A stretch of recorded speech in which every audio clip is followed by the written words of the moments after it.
Let's kick it old school! Old school essentials.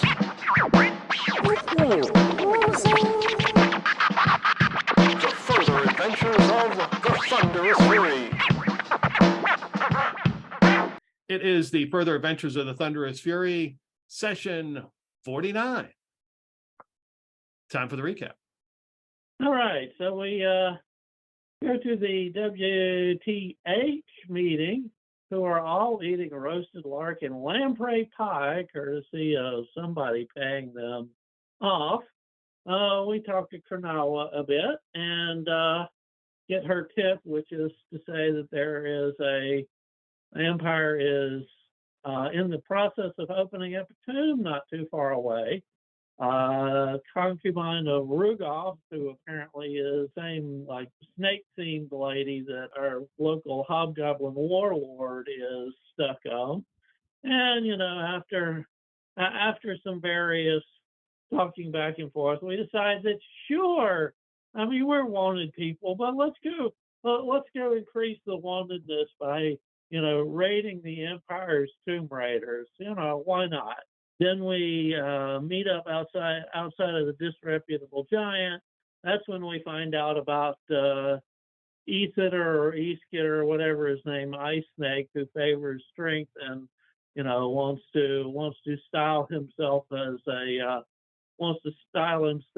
smart snake, and other tips on how to deal with him.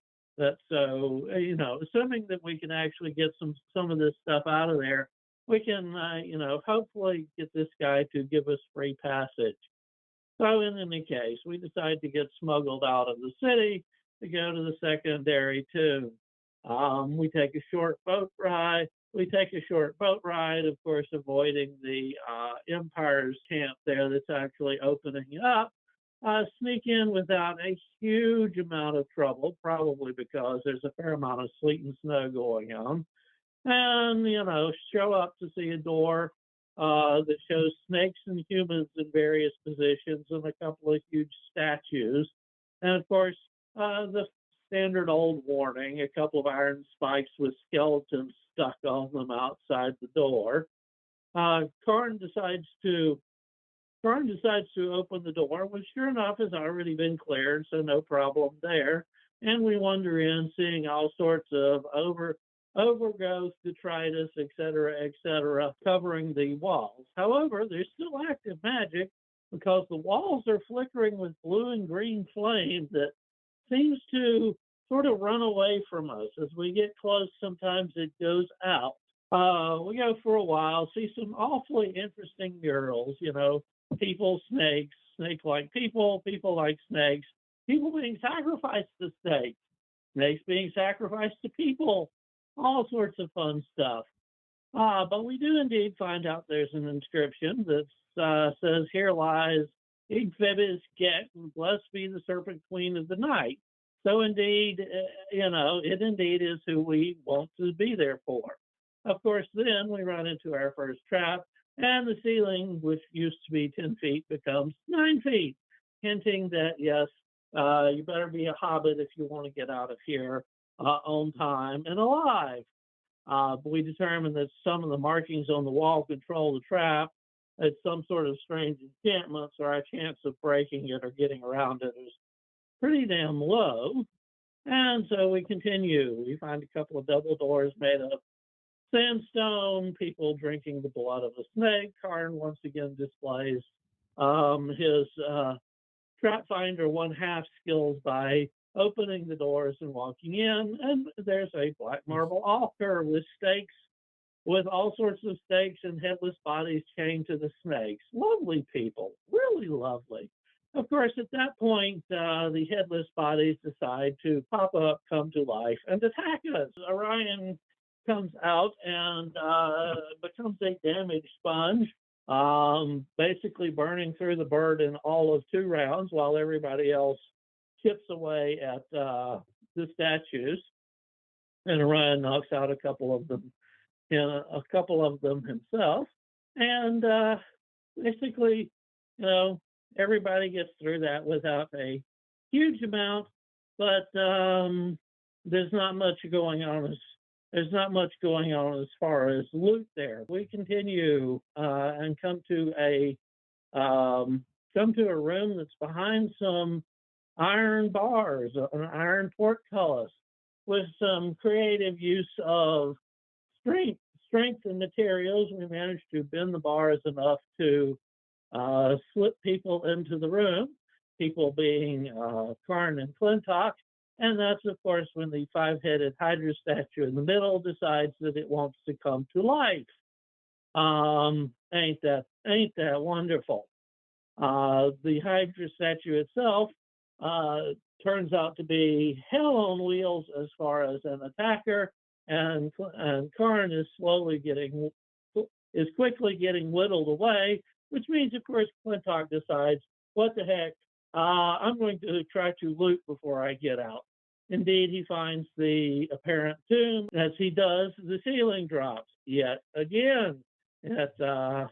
Ceiling drops quite a bit. I didn't write it down, but I remember it was like 4 more feet. So all of us are sitting here like, sitting here like sitting here like this. In any case, after a couple of back and forth, Flintock manages to get out with 4 soapstone urns. Karn manages to get out, and everybody with some cooperative effort managed to get everybody out, but with some, significant wounds, because holy hell, that Hydra was a bastard. As we head out, the tomb drops yet another foot and decide, okay, that decides us we is just gone from here with what we got. Doesn't matter. We walk out just in time for the tomb to completely collapse behind us, and thinking everything is done. Well, our only problem is sneaking back by the Empire's guys, who have indeed heard the massive tomb collapse and are mobilizing behind us.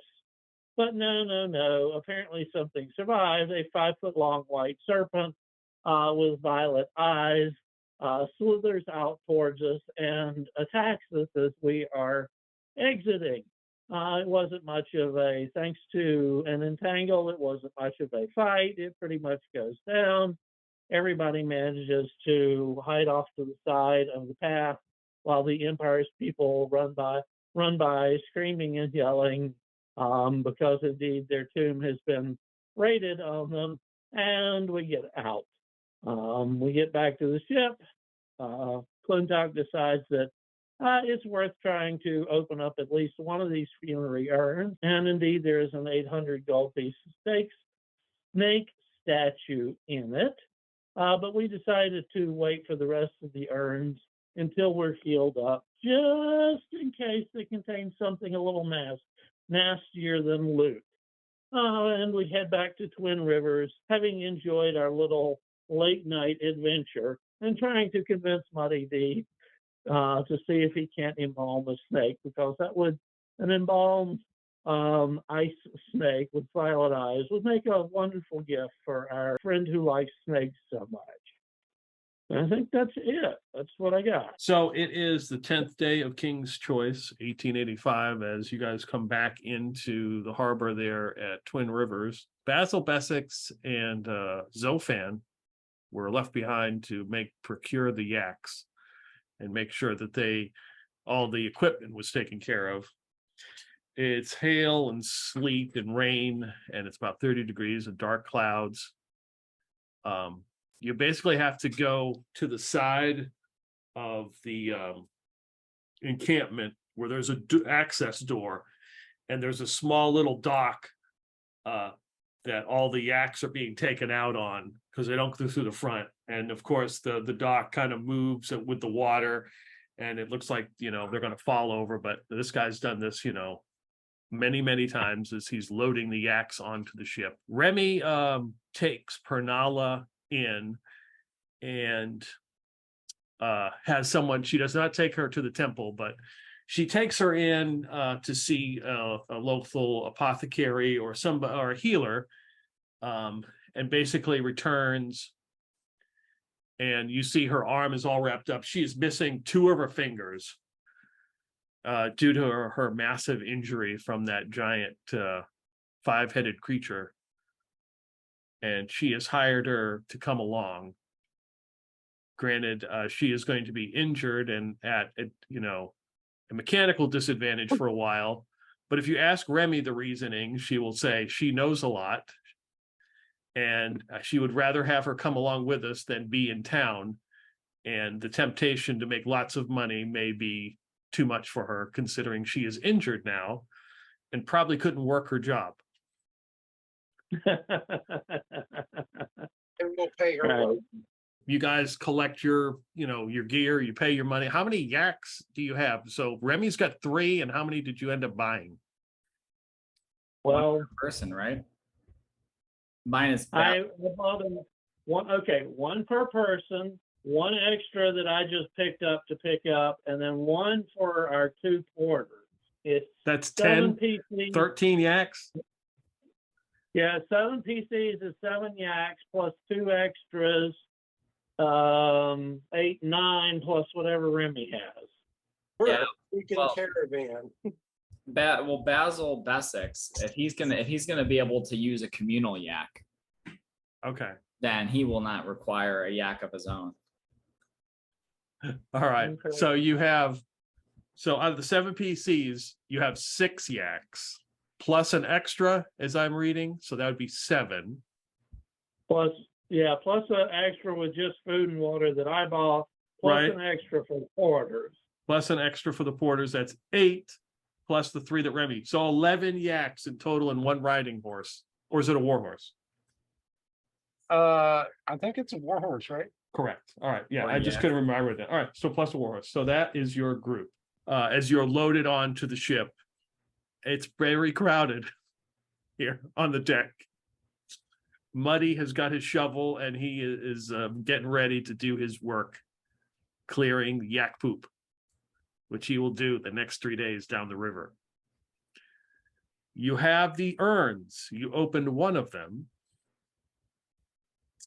The green soapstone urns, which themselves are worth 200 gold pieces. Okay. You opened one and it was an amber snake statuette. But there are 3 others that are unopened. And the question was, are you going to open them on the ship? Or are you going to wait and surprise Ye'Sider with some gifts? Was this something like these urns? Because is there something that happens if you open it up? Like, is there like, can you open the urn and then like get a chance to get sprayed with poison gas or something? Yeah, the first one got opened and they got an amber snake Only hire statuette. porters to do menial labor for us. Yeah, there was a little hint there when he made us roll a die on opening the first one. Obviously, the characters didn't know about that, but the players did. That is a point that we probably want to reserve at a minimum 1 because he doesn't know how many we got out there. But a minimum 1 for what's his name, so that we can bribe him with, 1 dead snake, 1 funerary urn, and hopefully lots of stories because we didn't have much else. Wait a minute, didn't somebody take a rubbing of one of the Yes. rubbing of one of the murals, so we can deal with that? Yes. But I'm all for opening more urns as long as Okay. everybody is pretty much healed up and ready for trouble. I'm fine with this idea, but we should probably do it away from town, maybe a day or 2 out. Yeah. That's a fact. So you're rolling down the river. There are some docks and houses and different things along the way. And after a while, it becomes very sparse. There's not much out here. Every once in a while, you'll find like a little farm with goats or something, and maybe like a fishing boat. But there's not a lot out here after first day. So we go to the second day on the river, as you guys won't make you don't have to camp or anything. You can fish for food. You can, you don't have to worry about using your rations. We're not going to do any of that stuff. Somebody give me a D12 roll as we go to day 2. Got it. 4. Okay, so it is clear and cold today in the 20s, but easy sailing along the river. Again, no issues unless, I don't know if you want to open the urns out here or wait till you get closer. Good a time as any, isn't it? Probably best not to do it on the boat with the only yaks that we have. Yes. Good point. Pull up the shore and get out real quick. Are we sleeping on the boat? I would assume you are, yeah. Below deck. Yes. The yak mobile moves down the river. I mean, yeah, if you want to pull to the side of the shore, I mean, there's like a small docking area you can find, a random one that was built at one time, and pull it aside and walk out and open an urn. It's fine with me. How are you doing this, and who is doing the opening? Clintock will tell one of the porters that if you're willing to open up these urns for us, we'll give you 10% of whatever we sell what's inside for. 10%. Is so You might Matthew, not have to work another day in your life after Matthew says, is there any danger in this? death, dismemberment, permanent handicap. Yeah. Wow, Clinton being honest. Ryan knows. Uh, Ryan knows this day down on his calendar or whatever, because wow, Clinton being honest. Something's wrong here. But you could have so many riches, you and your family might never have to work another day in your life. Or if you don't have a family, even allow better. us to start one.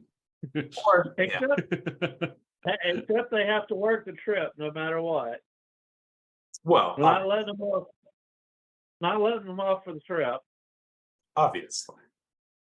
Oh, okay. So Matthew grabs the first urn and he opens it up. Give me a D4 roll. 4. So he just, he breaks the seal and he kind of looks and he jumps back and drops the urn as it cracks, and a white, well, I didn't say white because it's redundant, an alabaster serpent, similar to the one you saw come out of the thing, slithers out, and we roll initiative. I'll go first. 8. You're gonna beat me. 5. You're up. Felix swings to slash the snake in half Okay. with an unnatural 20. That would be a hit. Okay. For 7 damage. Yeah, you put a huge cut into this thing and injure it very badly. But it is still alive. Orion will rev up a sling stone. Okay. Of course, yell at Matthew to get his ass out of the way. And that would be, I got to remind myself if I have any pluses. Sorry. Oh, yeah, +1. So that would be a 13 total. Does that hit? 13 total. That just misses. Horn will attack with 14 +1, right? 15. All right, that's a hit. With the Hemadiah sword, that's D8 if I recall correctly. 8 +1 10 points. Yeah, you can tell me how it dies. Without any fanfare at all, just swag, just straight down, chop off the head at the that's right behind the head. Yeah, Yeah, yeah, like it is. just matter of fact, just boom. Yeah, so Matthew is moves back. The urn pieces,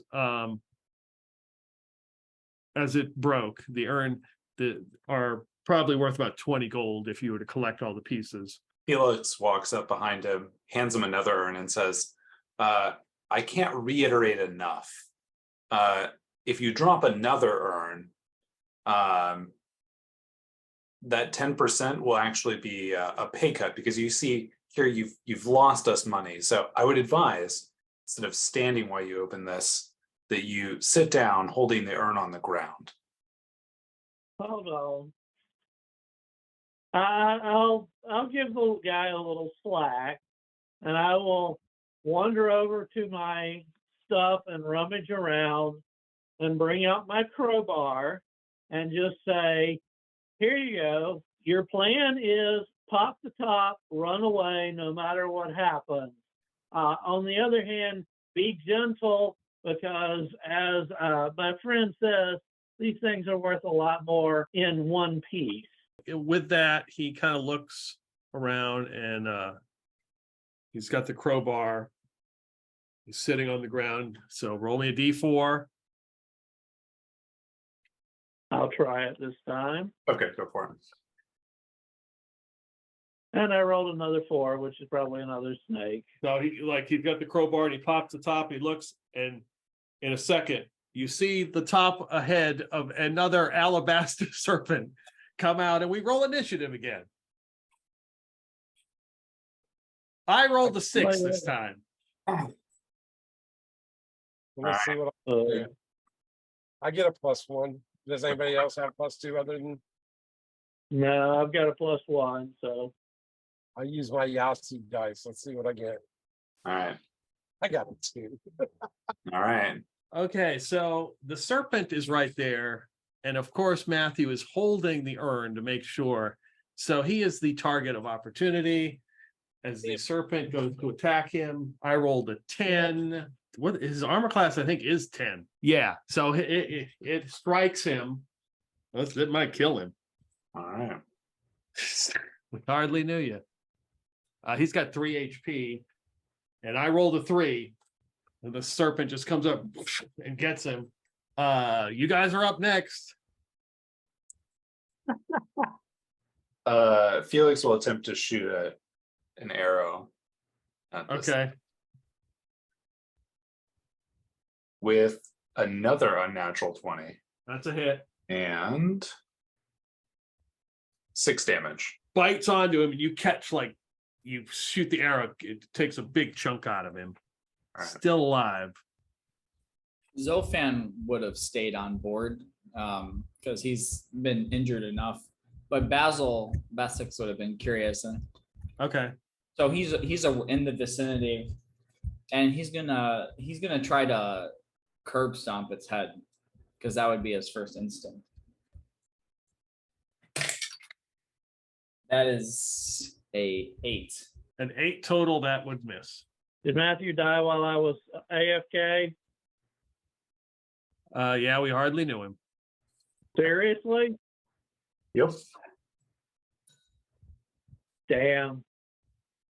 Is why we hired porters, but now we need to hire another porter along the way.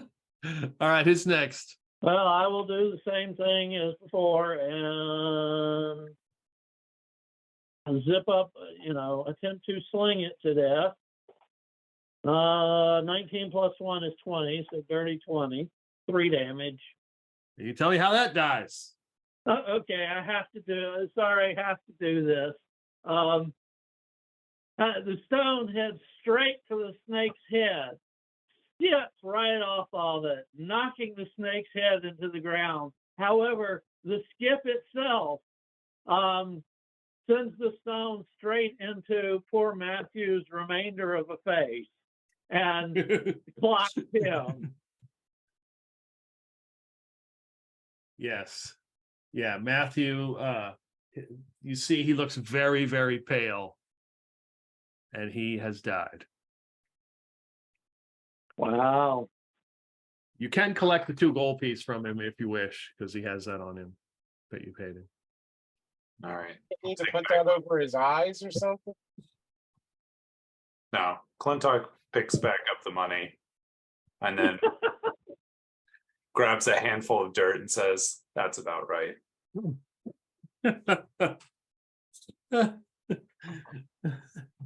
Sprinkles it over him. And then says, "Hired help. Sometimes you have to just do the job yourself." And then goes to open the last one. Okay, good, because I'm glad you didn't ask her to do it, because she wasn't about to. All right, the last one here, D4 roll. All right. 2. Roll me a d6. 5. You open it up, nothing comes out at the moment. And as you peek in, you see a scroll. All right. Well, take a peek at the scroll. See if it's anything obvious to me. If it doesn't immediately seem obvious to me, I will hand it to our bard. You've Give me, actually been using ad&d for IDing because apparently he can do that sort of thing. give me a d6 roll. Yep. 2. Well, no, you're a thief. Can't thieves read some kind of languages? Is that in this? No. Yeah, they can read languages. You get the gist. It's some kind of scroll. It is cure disease. Or you can reverse it and cause disease, but that would be a little bit tricky. But it is, well, actually, considering where this was, the spell is actually cause disease. Got it. So to do the opposite would probably take a cleric. But yes, it's cause disease. It's a 3rd level cleric spell. Yeah, paladins, or I don't know if paladins are. I don't know if Karn's high enough. I thought paladins could do something with cleric spells. Now that I think about it. All right, so that is all of them, and unless that is all the urns, they have all been open. One, you have 3 intact, 1 broken. Talk picks up the pieces, the broken one, spends some time, just kind of goes every time he picks one up.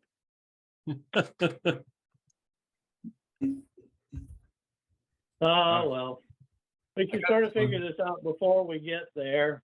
How much of the what of this are we going to bribe what's his name with? Or we can play it by ear, that seems to work for this crowd. I mean, I think, as much as I hate to give it away, I think the snake and well, we can give 3 snakes now that we have them. And the urn with the statue, the amber snake statuette in it, I think should be enough to guarantee us something, and the rubbing. Maybe we should have brought an extra yak. Yeah, maybe we can throw in another yak. Not my yak. No, I think all the snake paraphernalia should be fine. We'll keep the other canopic jars or urns. Did Muddy actually manage to sort of kind of embalm the white snake or not?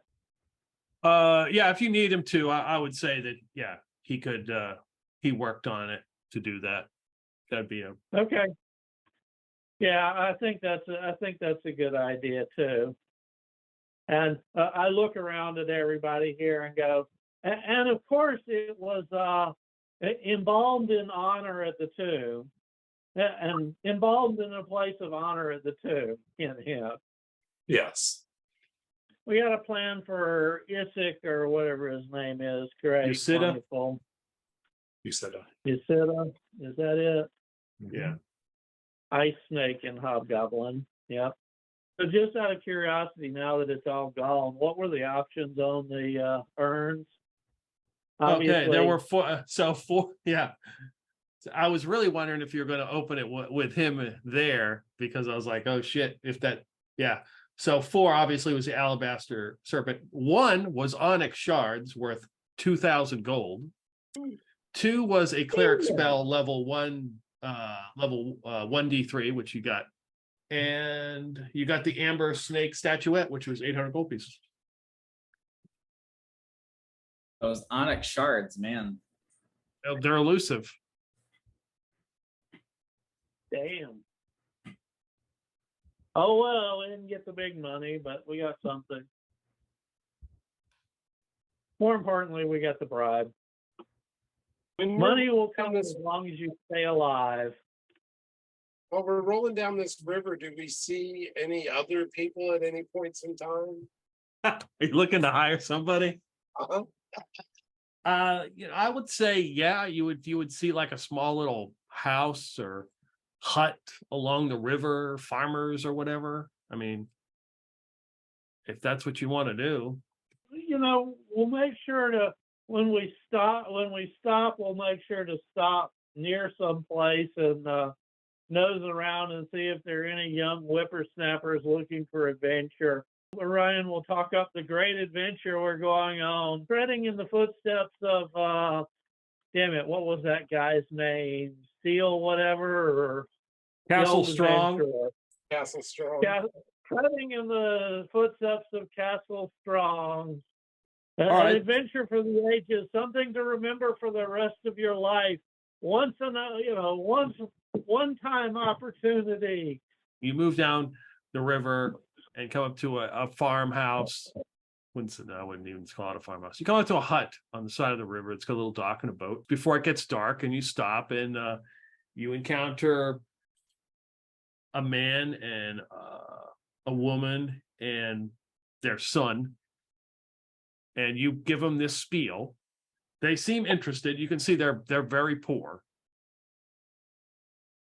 So a chance for one of them to come. I'm assuming you want just one of them to come along and maybe, bring their fortune back to their family. Sure. I'll look at the son and go, and if nothing else, it isn't farming. It's lots of fun. He kind of looks at you sideways and looks at your ship and sees there's like 10 yaks on there. And he's like, like, he's like, But it's a little like, Well, yes, okay. We are hiring you to help take care of the animals there. If not them, we'll just, ask if there's any other farm places nearby that, somebody wants adventure or, needs to get out of town for a while. no, We're they're definitely interested. I mean, what are you going to pay? Well, I mean, according to the OSE, the peasant rate is. Oh, they're like, don't give us the Ape Empire rate. What's your rate? Clearly, we're more generous than the Ape Empire. It's 5 gold pieces, and we'll make sure your son not only has the adventure of his life, but he brings back useful skills. Okay. Now, should I pick one of these 3 retainers that I think would be the son, or should I let you roll to see which one you end up with? That sounds like a lot more fun. Yeah, let's roll. All right. So roll and give me a D6. All right. 6. Okay. So he's like, okay, yeah, that sounds a good idea. Paul, give me a D100 roll. D100. All right, let's see. Yeah, there's that and that. So 48. The son's name is Jai Hun. He goes in the back. It's to like a back little storage area, and he comes back out with some like leather armor on, and comes walking out. And he's got a little saddle like a side bag that he's got one torch.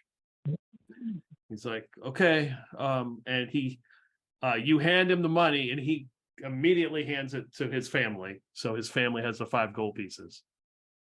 All right. And they exchange, pleasantries and well wishes and all that heart-churning stuff for him to die horribly within the next 10 minutes. Within the next turn, Crescent River. Let's hope that Heza doesn't talk to him too much. Oh yeah, the last guy, he lasted less than a day. Yeah. Basil would take him under his wing. Oh, okay. Yeah, and he'd bring him over to Pujari so that he can get his card. Pujari isn't here. He's with the main ship. Oh, the main ship. Yeah, okay. Well, he's gonna tell him about his card. He's like, "You're gonna get one. Welcome to the crew." Okay, he's like, oh wow, oh he's not sure. He seems very personable, and he's got charming features Okay. with his 17 charisma, Wow. Wow. and that is Okay, John. that does it. I'm going to tell the guy. I'm going to look the guy over and tell him he's a natural bard, and as we go along, not anything I want to take a huge amount of time on, but as we go along, I'll try to see if he can do some sort of performance. See if he can pick Okay. up singing, What? or the flute. I'll teach him some chants and maybe and how to throw, how to do stage presence. See if he picks up. See if he picks up actually being a bard. Okay, Try to teach him the basics at least. all right. Okay, Bart looks him over and says, pretty face. I don't know if I trust him. He gets a sense of that chaotic alignment. I'll clap the kid on the back and say, "Don't worry about Karn. When he is very stern, but he is your absolute best friend when things get tough." Boy, have you ever heard of Cuthbert? Oh, great! The poor kid's going to come out as a bard, paladin, thief. Is multi-classing even possible in this damn game? you know what? I'll let me give him a roll. He maybe he heard of Cuthbert. What's his intelligence? He's never heard of Cuthbert. He's like, I've heard of some of the old saints or whatever, but I'm not really sure. I'd be interested to hear about this person. Really? Come, let me tell you the tales of Cuthbert and how you can walk the path of light.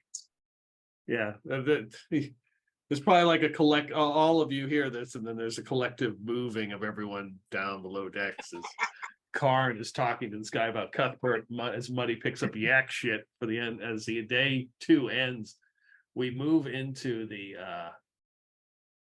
day 3. You should get to the tomb. Give me that exciting weather roll, because that's what this game's about.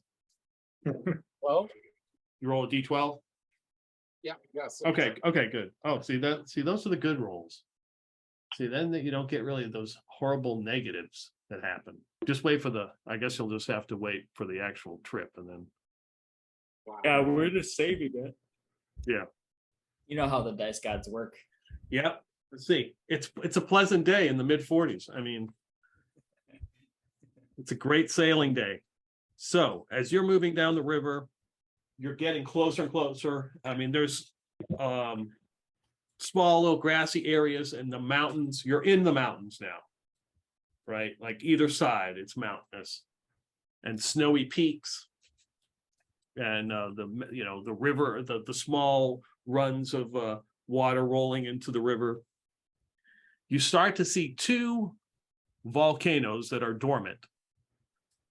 Jalak says that those 2 volcanoes, one is called Putars and the other one Lakos, being powerful and strong. He said that is where the tomb of Roga sits. He says we could get out here. We could get out a couple miles before the tomb and head up there. There's a path that takes us, or we could go and sail directly to where the tomb is. He said it's up to you where you want to put your ship and leave it to those you're going to leave behind. Where would it be the safest? Well, I mean, if you bring the ship right up to the tomb, if negotiations don't go well, then your ship could be in jeopardy. But you could also escape if you had to. But if we approach on foot here, the ship will be for a safe distance from the tomb. mean, that sounds like a smarter idea to me. That way, like you said, if things go south. I agree with Karn. I think that makes the most sense. Leave it here. We can sneak away if necessary. Then we'll just come back and get our yaks, right? No, you need to bring them along. We will make a caravan there. We should be there in a few hours before sunset.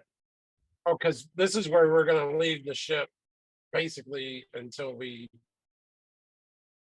get back from the Infinite Road and Charlie. Right.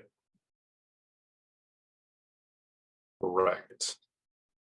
Yeah, because if we leave it here with the people that are going to attend it, then if things don't go well at the tombs, at least they don't know where our ship is. Yeah. Yeah, then we have to do a fighting retreat. Oh well. So yeah, we could. I'm good with disembarking and then getting the yak train along. You dock the ship to the side of the river, a low spot, and you're able to, disembark the yaks. It would probably take a couple hours to get everybody off safely and get them on to the shore. And there's a small little trail that you see winds up like a rocky pass towards where these dormant volcanoes are. Jalak quickly points out to you all, he like the side, like right at the river, on the river bank, there's a pile, it looks like bones and maybe a skull is sitting there with a rusty sword. And he says, as we get closer to the tomb, you will see more of these.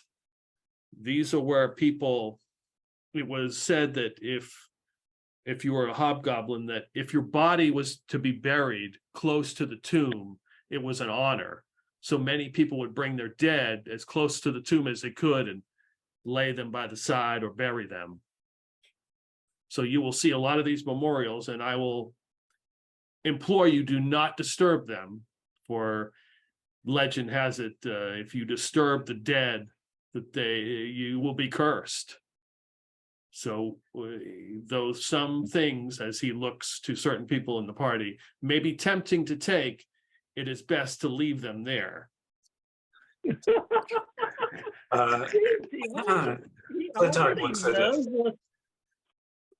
already knows us so well. Clintock glances down at his compass when he walks by the corpse. No, you don't see anything.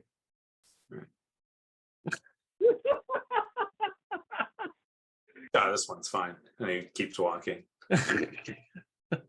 Basil just watches Clintock closely.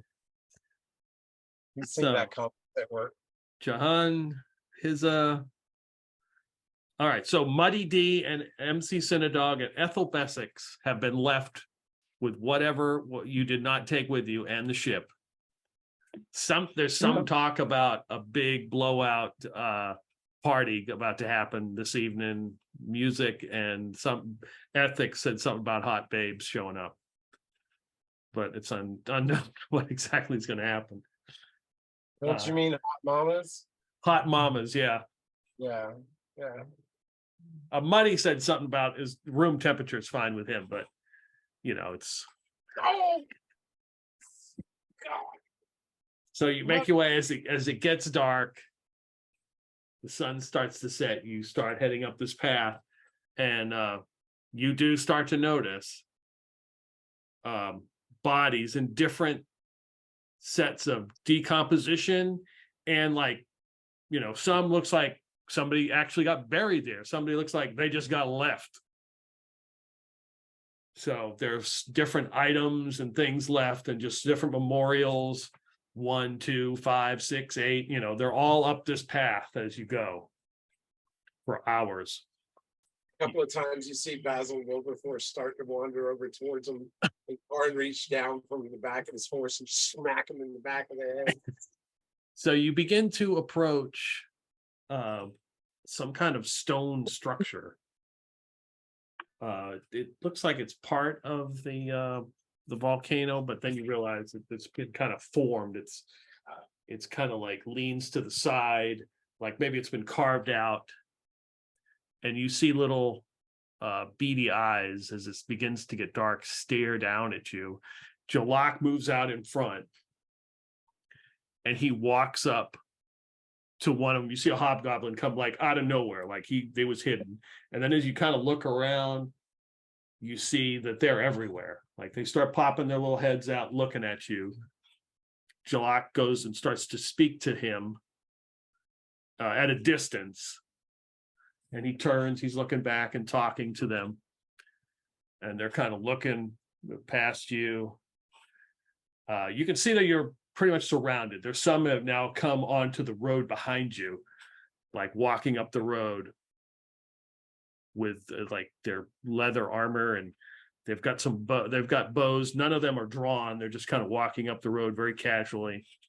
Jalak continues to talk, and then he voiced you, and he's like, "We proceed." And you start to move up, and you get up to like the top. The volcano continues up. The dormant volcano continues up, and this is kind of like a level spot. And he says, "Just leave the yaks and things here. We will go to the main entrance and meet with Ye'Sider." We're gonna leave his and Ji-hun here. Yeah, I mean, yeah, they'll stay here, and anybody else. Remy says that Pernala will stay with them, and she will as well. I think she decides, she's like, "I'm going to stay here too. I don't think I need to be part of this." He doesn't like magic practitioners, from what you told me, and doesn't like weak, and I don't want to tempt him. How is he on druids? Did we establish that? I think it's unknown. Because technically bards have druidic powers, but all right. The bard's going to come anyway. Well, you know. Okay, so Orion is going to go, and Clintock, I'm assuming, is going to go. Felix is going. Felix. He turns to his yak and says, "Be safe. I will return." Both Cart and Basil are going. Okay. Zolfan and Basil will go. All right. So you sets his beret on. nice. So you begin to walk. It's like a half-mile walk around this volcanic dormant volcano. It's fairly flat, and then you come up to a small rock formed structure that just sticks out of the ground and comes out, and there are some pillars. It's like an overhang almost, like you can walk underneath it, and there's pillars like that they formed.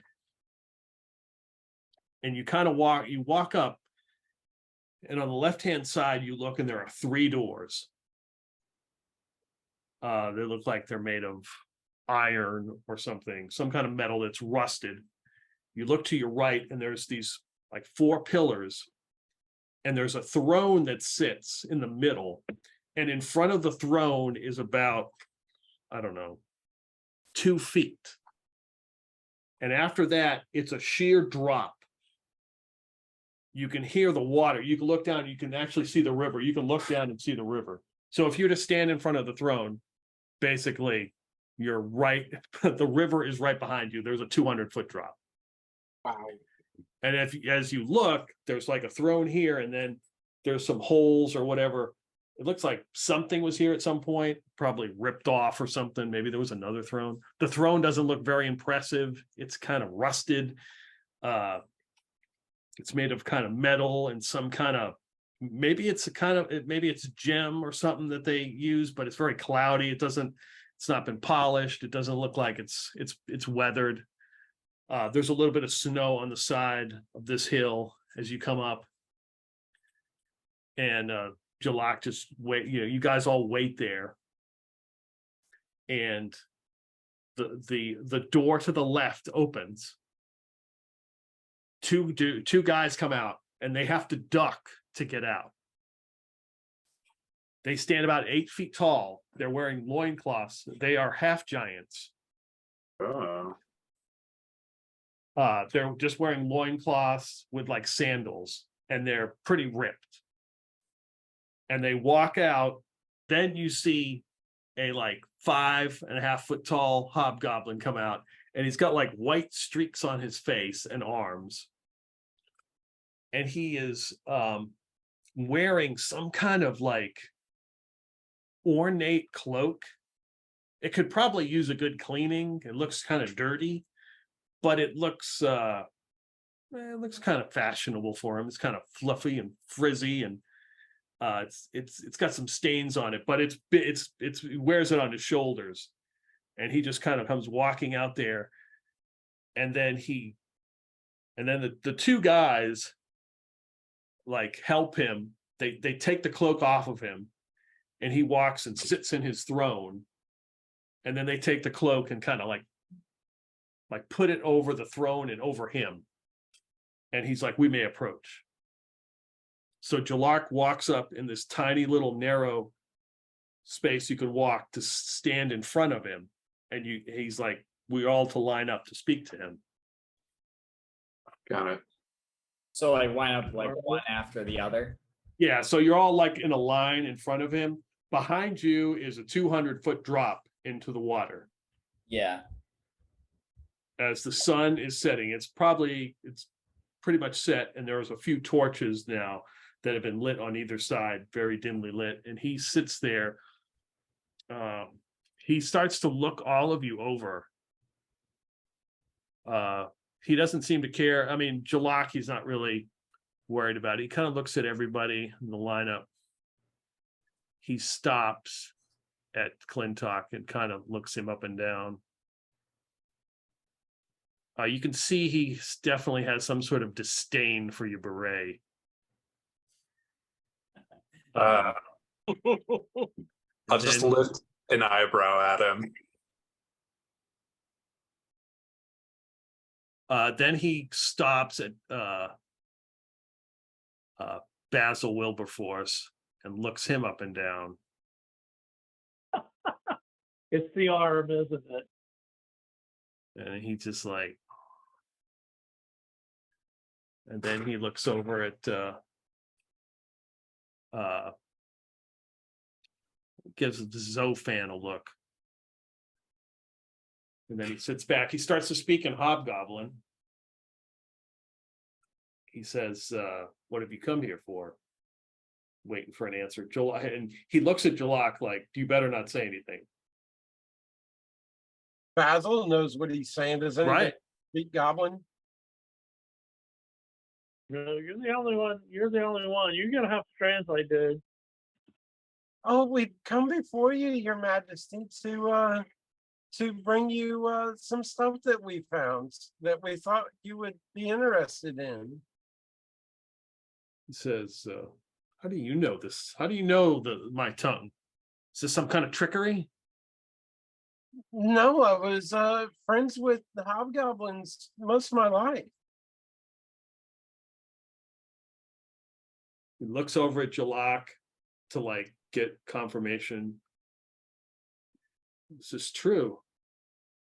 And what clan? Whatever the one that that other guy was from, I can't remember what it was called, but Was Basil he a Bloodskin? I think so, yeah. And what do you tell him? A member of the Bloodskin clan. I owe him my life. He gets up at the edge of his seat. What are you doing with Bloodskins? All of you who are standing in line look and see that the two big dudes start to like straighten up, and that there are like 4 hobgoblins now that are reaching for their weapons, watching to see how this goes. Was that guy, was he a Bloodskin? I mean, the one that on the boat? Yeah, he was, but he was a outcast. defector. Yeah, he was an outcast. He was a defector. Yeah. Well, my friend was we were on a boat, and my friend, the hobgoblin who was my friend, who I owe my life to, he had been an outcast from the Bloodskins because he wasn't agreeing with some of the things they were doing and some of the ways they were being. And he saved me from the rest of them that were trying to kill me. If it wasn't for him, I'd be imprisoned by the rest of the clan or dead or worse. They might still be torturing me today if it hadn't been for him.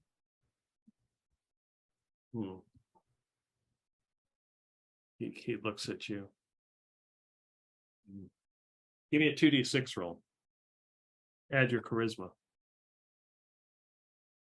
Okay, at least I don't have a negative on my charisma. I don't think so.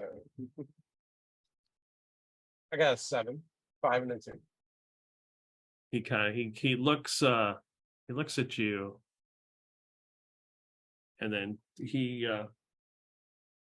kind of looks at everyone else in his entourage, kind of nods. Everybody kind of loosens up now, and then he looks over at Clintock. He says, "So why do you wish to pass?" Is he speaking neutral or? He's speaking in common.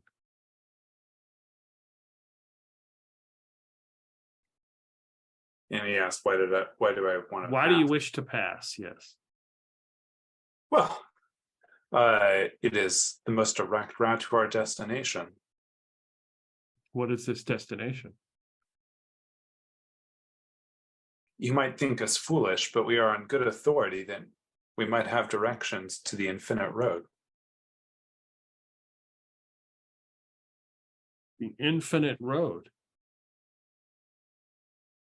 He kind of looks around. What is your purpose at this infinite road? We wish to seek a plant to cure our friend. He looks over at Basil Bessex. He looks at you, he looks at your arms. You are worthy to pass, and he says, move to the side. Basil just kind of like looks around and gives this knowing like, and like, yeah, he'll like flex.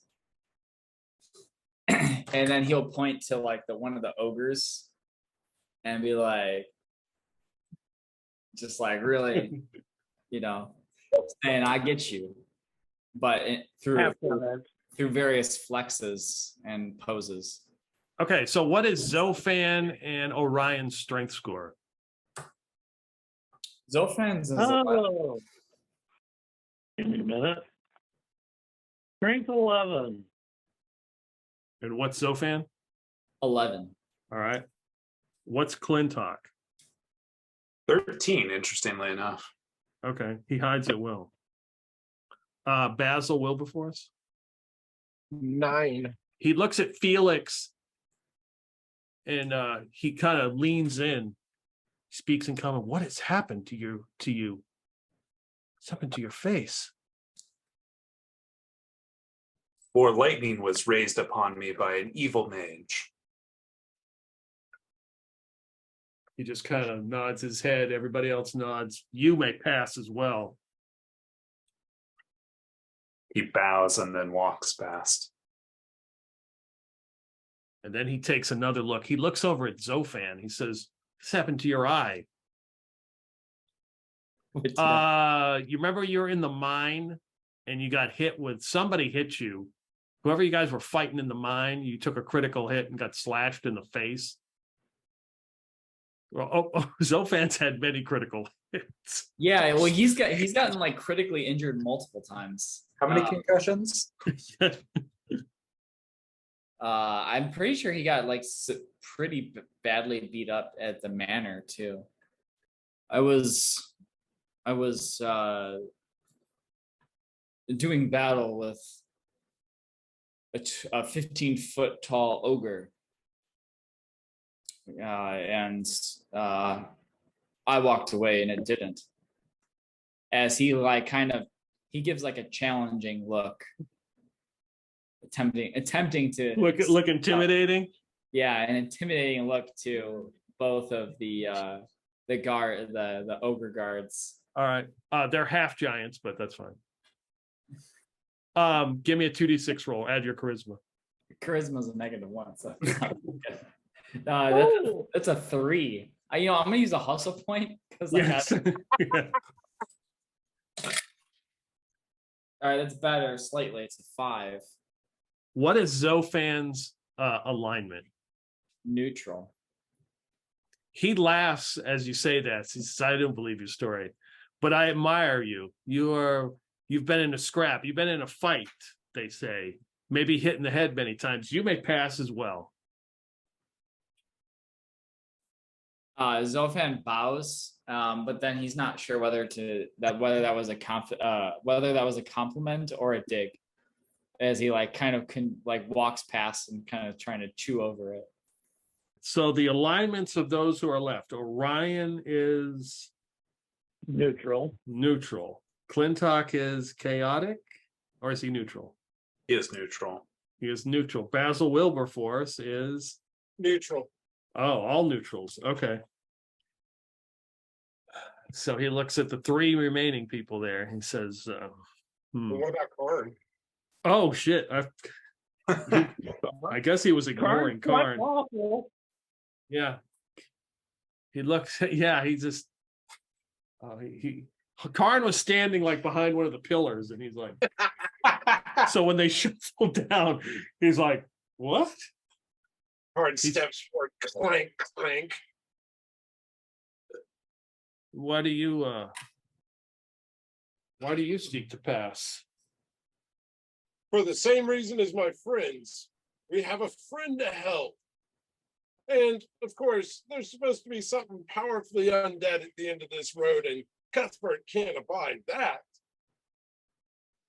This Cuthbert? Who is this Cuthbert you speak of? Oh, you've never heard of St. Cuthbert. Let me give you the good word and a pamphlet. He's like, no, you shall pass. Go. That does it. And then he looks at the remaining 3. He says, So, out of the 3 of you, are any of you practitioners of magic? Yeah. I don't need magic. I have words. Never heard of this stuff. I am but a humble entertainer. So you perform song or dance? I orate and I perform the flute. So you have musical stylings. Our entertainment for the evening, perhaps.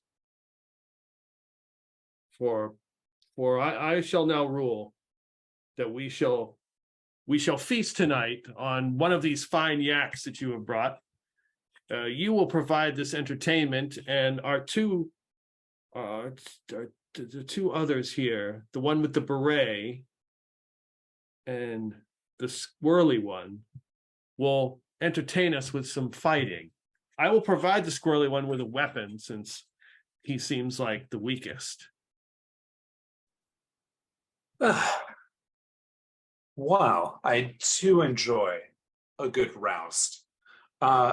I think that this should more than pay for our service, and I pull out from behind my back the urn, and I say, Oh, a gift. yes, I bring a gift that I think might interest you well. We found this in a very sacred tomb. It was being ransacked by some hoodlums, let's say, and we managed to wrest this from them. I'll hand it to him, and I said, do not be alarmed. You may have one of your servants open it, or I will open it. No, I will open it. All right, you will find inside 3 preserved alabaster snakes around a amber statuette of a serpent. I think Ah. this will intrigue you much. Though I am very distrustful of your beret. You have pleased me greatly. He kind of looks, he looks up at it, takes it out. This is a fine gift. Only the finest for one such as yourself. I have misjudged you. They often do. So No, we like have our the agent said, entertainer and the week one fight for our amusement then? I see no reason not. Talking about Basil Wilberforce. Yes. Basil goes, well, I mean, I brought you something too. Oh, I understand that you're always seeking for things that prove the existence of, I can't think of her name. right. Yeah, she's got like a, yeah. So And yeah, while he's we like, were- oh, When we were outside of the tomb, I took this rubbing from the rock walls. And I showed it to him. he kind of looks and then looks, he's like, oh, This was inscribed outside of that tomb in the stone. Of course, I couldn't desecrate the tomb, but I no, was able to make a copy. you of it. have been to the tomb? Yes. As my friend said, that there were people there who were, I hate to say it, they were kind of desecrating it. So we were trying to, preserve some of this stuff for you. Yes, the Empire. Hmm. The Empire even now is attempting to desecrate the tomb. I've got the name written down. Give me a second. Even now is attempting to desecrate the tomb of Incandescent, blessed Serpent Queen of the Night. Then I have completely misjudged you. You have definitely gained my favor. You shall pass. You shall carry the banner of the lazy hair herd, and for the first 30 miles of your travels, you will be unharmed. Rest here tonight, and in the morning you shall depart. I thank you for my gift, for your gifts. Your words are both kind and wise. He looks at you and says in Hobgoblin, "Don't push it."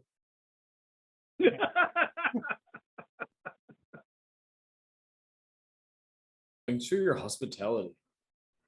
Do you have a weightlifting area? As he like turns to the half orcs. Half They- giant. They just kind of look at you. It's like, festivities will begin momentarily. I will take my leave now. Whoa. Before we bid adieu, I think maybe the entertainment of the evening should be none other than an arm wrestling competition between one of your half giants here and our well endowed and imbued friend. Our own champion. This is an intriguing idea. Yes. We will do that once the yak has been cut and put on a spit and cooked. There's plenty of time for festivities. I am hungry. And we were going to use that yak to get over the mountains, but So well, he gets up, Fine. and the half giants grab that big heavy cloak and put him on it like a wrestler. And he walks out, and they open the door for him, and he goes in that left door and departs. Fine. Well I done. guess I bought an extra yak for a reason. I'll distribute the water and oats to other animals and gritting my teeth. Also, the half giants, you notice when they go in, they have loincloths, but on one arm has a chain that goes from their shoulder all the way to their hand, and it's on one arm. So they go in. So there's like 3 hobgoblins out here, kind of like keeping guard. It's dark. There's a couple torches that are lit, but they're not very bright. As it gets nightfall. I mean, it's night. Go ahead. As Clintarch passes Basil, he says, I hope I wasn't speaking out of turn there. I just assumed. Not at all. I was thinking about it. I didn't want to offend the our host by beating his soldiers. But if he agrees to defeat, then who am I to stop him? Exactly. And we can probably make some money in the process. I've got a lot of money. Anything you want to do, it's probably going to be about 2 hours or 2 or 3 hours before anything starts kicking off here. Clintarch will try and figure out who is going to be the champion of the half giants. Well, both of them went inside, so all you would gather was it was either one. There's only 2 of them, so it's either one of those guys. Okay. I'll start sort of composing. I want to make up the equivalent, not exactly a song, more of a battle story, but I'll take all of the murals that were in the tomb and try to string them into a whole sort of story chant, Mhm. and then the priest, then the priest of so and so did this, and then Okay. the lady serpent queen did this, and then and I'll base them off the murals, and I'll make sure that when make sure to mention the rubbing he has when we get to that. Okay. Yeah, you've got sufficient time to do that. That's a good idea. Gotcha. It's basically a story, but it's set to a beat and got enough tone and rhythm that it's almost halfway to a song. But ballad is what I want. All right. So yeah, you guys you come back, tell Remy what the deal is, and you're kind of like hanging out there. You got all the yaks grazing. They're doing their thing, eating the snow and foraging in the nearby little areas for food. One of them enjoying the last Last meal of its life. last meal. Yeah, you've got a couple hours he's going to compose a ballad. If there's anything else, we'll just move on to the next thing. And there's about 10 hobgoblins out in this like courtyard area. Like I said, there is a drop off. It is dark. So if you don't have like infravision or anything like that, it's all you know is the pillars are there, and then there's like 2 feet and it's a drop. So they come out and they've chosen whatever yak it is, the nameless yak that they've killed, and they got on a spit, and then they're cooking, which would probably take a long time to cook a yak to sufficient, but they're hobgoblins. They really don't care. It's warm. So, they're cutting, they're got the blood is being collected in ceramic pots and everything, and they're all in a good mood. They've brought some jugs of mead out for everybody to drink. And the 2 half giants come back out. This time, both of them have like some sort of medallion around their necks. They come out again, and he's got his big cloak on, and he sits there. He doesn't. Well, yeah, he wouldn't get into the throne. There's like a little bench they bring out for him, and he sits down to do the arm wrestling contest. He's like, "Okay, let us begin." So how did we do this before? It was a D20 rolls, right? Yeah, I think it was contested strength. Yeah. Just 20. Yep. Hopefully you can see this die. So yeah, I passed. I also passed, just barely. Okay, so I rolled an 11. and what's your strength? 11. Oh wait, no, wait. That's Zofan. Never mind. Basil's 13, so that definitely passes. He wins that one because his he rolled under his strength more than you rolled under yours. Okay, So, makes sense. okay. I rolled a 13 that time. It's a 12. So also a success. Yeah, he is sufficiently beating you. Ye'Sider just sits back. He is definitely amused by all of this. And the guy is using the unchained arm, like that doesn't have the chain wrapped around it. And he's just, it doesn't even look like he's putting a whole lot of effort into it. Yeah, 4. Nat 1. Wow. Well, I would say that, and that's like, so you tell me how you rebound and almost pin him. We're going to say with that nat 1, which would be like a nat 20, that you, so the next one wins. You basically won 2. So tell me how you like turn this around. Basil is, he's like this half giant's just looking disinterested, I would imagine at this point. Mm-hmm. Because he's not putting up any fight. And Basil, as the back of his hand is like nearing the tail or the table, he gets these flashbacks, or like his like life is flashing before his eyes, and he just sees the vision of the commodious first class sailing away. Yeah. Into the sunset. And he's like, not today. And he brings it back. Yes. All right, the last roll. Here we go. I got a 15. I got a 19. It's a fail. Uh-oh. You have any use your hustle point, right? I used my hustle point. So yeah, just as you're doing that, exerts all your energy, like just to get back to this point, and he's like leans into it and eventually pins your hand. Not after a significant struggle. And Ye'Sider stands up and he's like, and speaking common, I'm thoroughly impressed. This is incredibly entertaining. I demand a rematch after dinner. Yeah. And after drinks as well.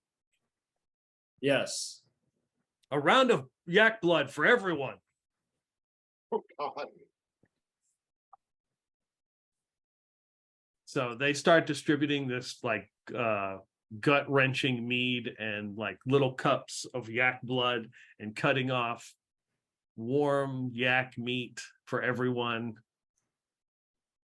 and having a grand old time late into the evening. So what are you doing during the festivities? Well, I'm presenting Oh, that's right. my ballot. Yes. That starts as soon as he starts distributing the food. You start the entertainment. Give me a roll. Give me a charisma roll. Let's see, 16. Roll a 5, so made it by 11 total. So the song starts. He doesn't seem to be paying attention, but as it goes on, you can tell he's listening. He just doesn't seem like he's acknowledging. But then he starts to focus, and then he's engrossed in what you're saying. Like he puts down his food. He doesn't, like somebody offers him a drink, he pushes it aside. He's like focused on you. Like the song just sort of like takes him in, and you can see he's clearly like watching, listening to every you've got his undivided attention. Oh, that's all to the good. Yeah, he is like incredibly entertained by that, and requests that you write it down for him. Oh, what absolutely. you have done, that because so he wants to have it put up in his in his study, or next to his cool rubbing that he got. Absolutely. I'll write it all down. Okay. I'm gonna try and talk to the half giant that was arm wrestling. Mhm. Try and get him to drink excessively. I'll just keep giving him drinks. As soon as he finishes another one, I'll make sure that, or finishes one, I'll make sure he's got another drink in front of him. Okay. What are you saying to him? Like, what's the conversation like? Oh, I will just be talking about how like Basil didn't stand a chance. Like these humans think that they're better than everyone else. But really they underestimate the giants. And honestly, some people, give you guys a bad rap, but I think that you're much better than so many, especially the apes. The apes are Yeah. If Corin hears any of that, he's like, here, the apes are the worst. Okay. It takes a lot of mead to get him inebriated, but I would say that considering how everybody's in a real good mood, yeah, you're able to. You can tell that he's kind of like, he's leaning a little bit. All right, that's what Clintock is doing. Orion is performing. Basil is probably eating raw yak meat. Yeah. Felix is very honorifically drinking like cups of yak blood. He like blesses each cup as he drinks it. Okay. Corin's extolling the virtues of Cuthbert to anybody who will listen, which will probably be nobody at all. Until he just decides, okay, I gotta shut up. And Basil Wilberforce has already been told not to push it, so he's being quiet as a mouse and trying not to get anybody's attention whatsoever. Zophan's gonna step outside, not too far outside, mind you, just outside the door to get some fresh air. Okay. Yeah, you guys are all like in like a patio area. So you're in the open air. There's a small like fire going to keep, everybody warm. But yeah, you can step away from the patio area to where like the Yaks and Remy and the retainers are not up there participating. Yeah, he'd go and just go by the Yaks and then go talk to Remy. Yeah, she comes up to you. She's like, "How are things going?" They're going well. It's just an evening of merriment. Yeah. What's Clintock up to?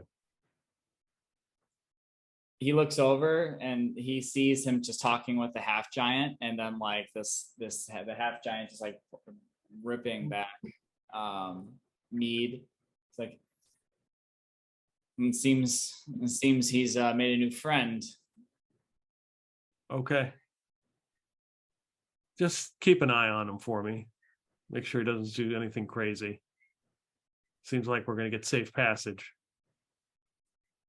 Yes, I will do my best. Did the Yaks seem okay? You mean the ones that are remaining? Yeah. Yeah, they're okay. They're able to forge enough food around here, around this little area. You can tell you can tell that there's snow covering it, but there's also like some grass and shrubs and stuff around here. Said that she's like, they should be fine. Good. Is there anything that you want me to ask of the hobgoblins before we? No, I just want to make sure we have. I don't want to have to deal with these guys. The safer the passage we can have for this trip, the better. Then. Well, we're being given their banner, so. Well, that's good. That should give us some clearance for 30 miles. After that. Yeah, after that, we're on our own. Well, I'm gonna get back to the party. Okay. Would you care to dance? I'll just. No, I'm fine. Zophan rejected. says, "Very well." And he goes back. So the evening moves on. It's probably like 2 a.m.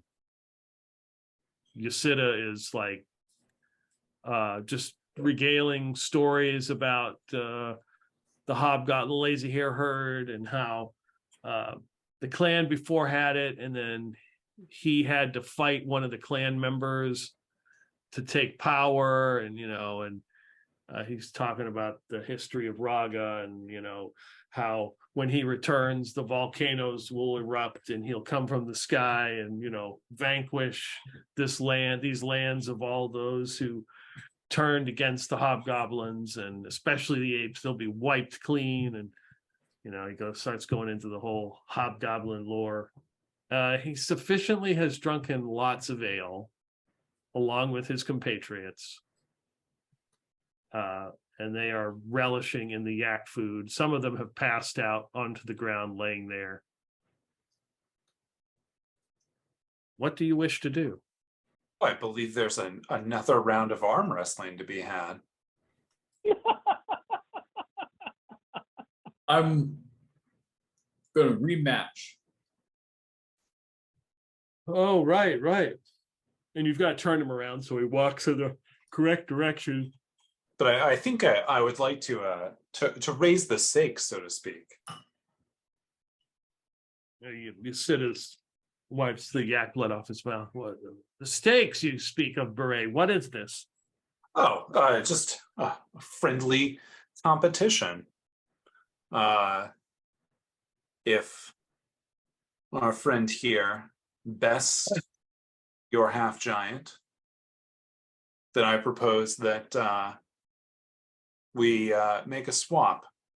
I will take one of your most skilled journeyers, travelers, adventurers with us on our path, and they would become even more skilled and even more knowledgeable, more worldly. And in turn, I would trade you with our newest squire, who would appreciate a thorough education, and one that could not be better given by one such as yourself. Now, if we lose, I will give you this hefty bag of gold.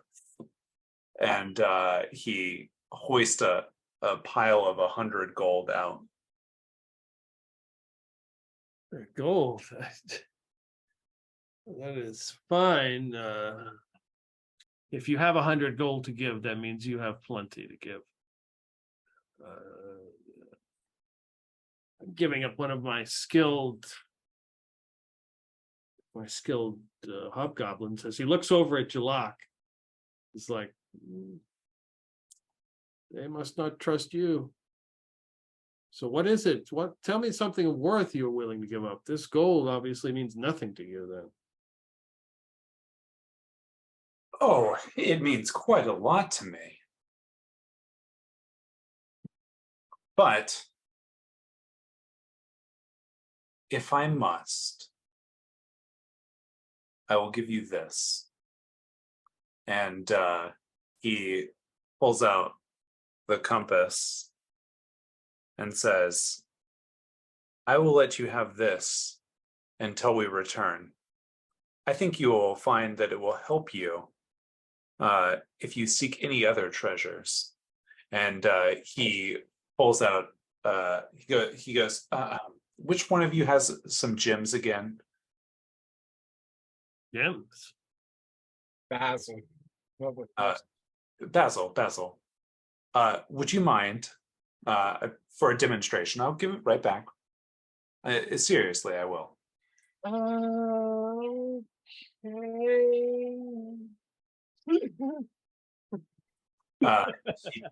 He takes the gem, and then he takes the compass, and he moves the gem around the compass.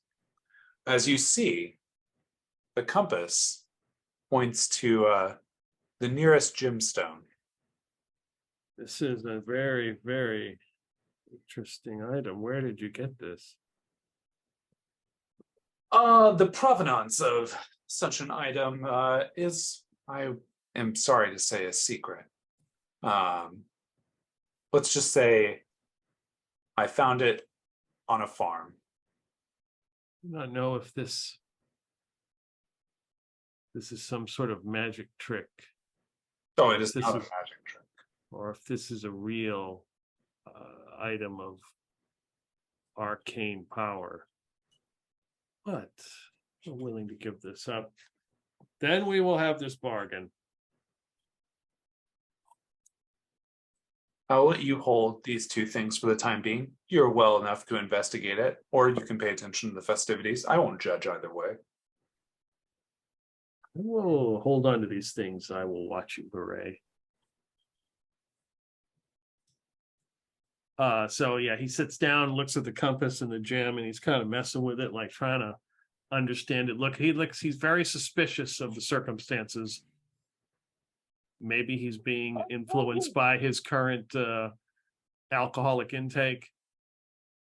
But so the half guy gets up there, staggers and belches yak blood, and mead smell comes out. All right. He's like, all right. And then he puts the arm with the chains up. He's like, oh, no, wrong arm. He puts his other arm up. All right, we'll do this again. I will give him a +4 to his rolls as we shall begin.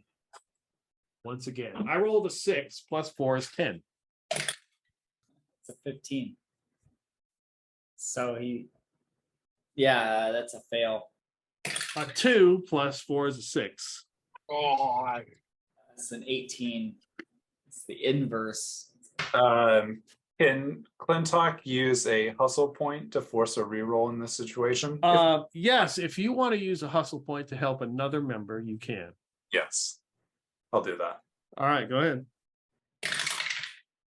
Another 15. These dice always roll low. Not tonight.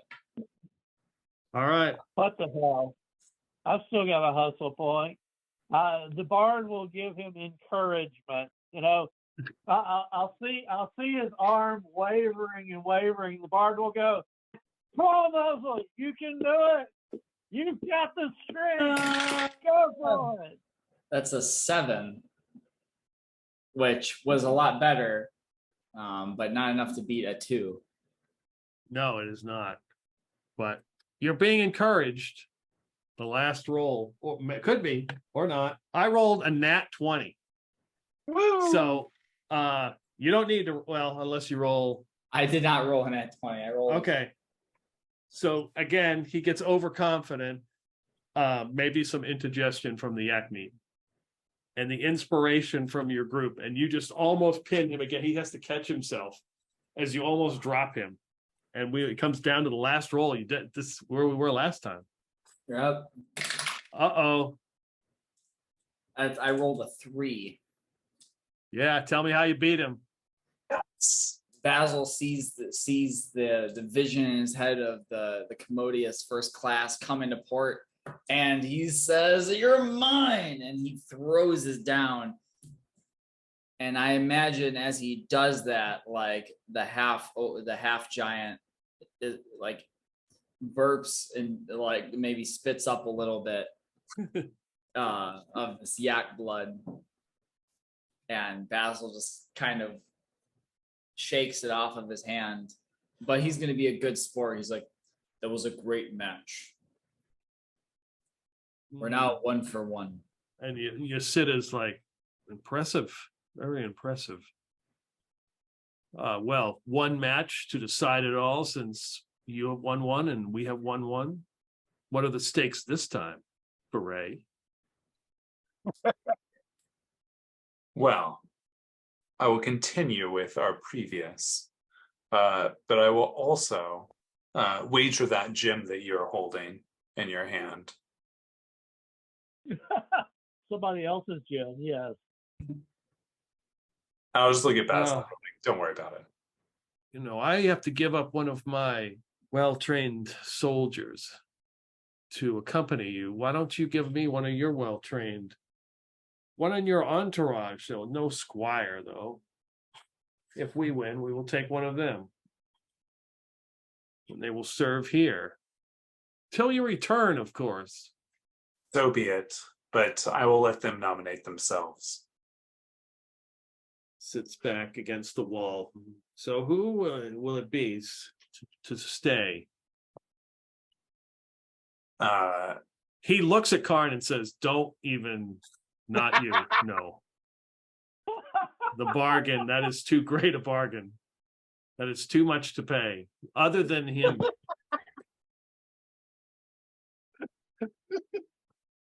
Felix says, "If it is a blade you need, I may provide it." Oh, blade. He stands up, he looks, and then he walks over to the edge of like the area and looks over to where the others of your group are sitting. He says, maybe I need a wife or someone. What about that girl there? She obviously cannot make it through all where you have intended to go. Is he pointing to Remy? He's pointing towards Remy, yes. I do not wish to speak for the lady, but I would say that the person that we seek to help is a dear friend to her, and I think she would be deeply grieved if she did not see this through herself. But, and I am being honest, I cannot speak for her. You are clearly great and powerful, that she might consider a courtship, but no guarantees. Yeah, to the magic user. I think that is what we will have. I will provide you with my finest fighter, tracker. You will provide me with you'll provide me with the girl for however long it takes. I'm sure whoever she is going to see, they will understand. They will obviously know that she is not strong enough to make this trek. Hence why all of you have come. Zofan will pipe up. Don't know if Agreed says such a thing. I will try to interject and say, she may not look it, but she truly has the spirit of what would be impressive to him. A wildebeest. Snake, I guess. Truly has the spirit of one of the great constrictors. Then you do speak well of her. I like this proposal. This is excellent. I was trying to convince him in the other direction. Damn it! And he's like, let's go. And the guy gets back up like, whoa. All right, so he's got +4 to these rolls. Here we go. Here. Hold on a sec. But before Basil sits down, before he sits down for round 2, he's gonna pull out his rabbit flag. Oh, nice. And post it. Oh, okay. This is my good luck charm for the Order of the Rabbit. Okay, druid spells don't give me anything. Let's see. Bardic. Oh, damn it. All right, I'm rolling something. It's not our first roll.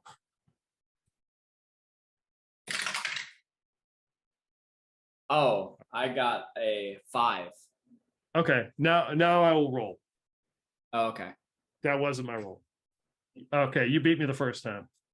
So you see he's watching and he gets up and he looks at the flag. He starts to like crack his head and he examines it.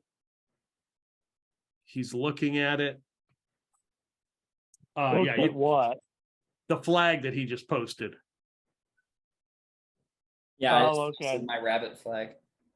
The next roll. Wow. I got a 15 as well, Uh, which is a failure for me. okay, that is just a pass. He just makes it. Everybody else, give me a D6 roll. I got 3.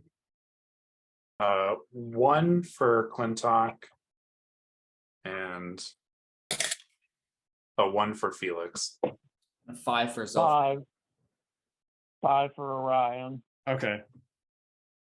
Clintock and Felix both notice as this arm wrestling match, and Ye'Sider is like cutting up, wiping the yak blood off his mouth. He pulls up the flag and he looks at it, and you see like a scowl come across his face, and he's kind of looking back at the wrestling mat. He's looking back at all of you, and he's kind of looking at it.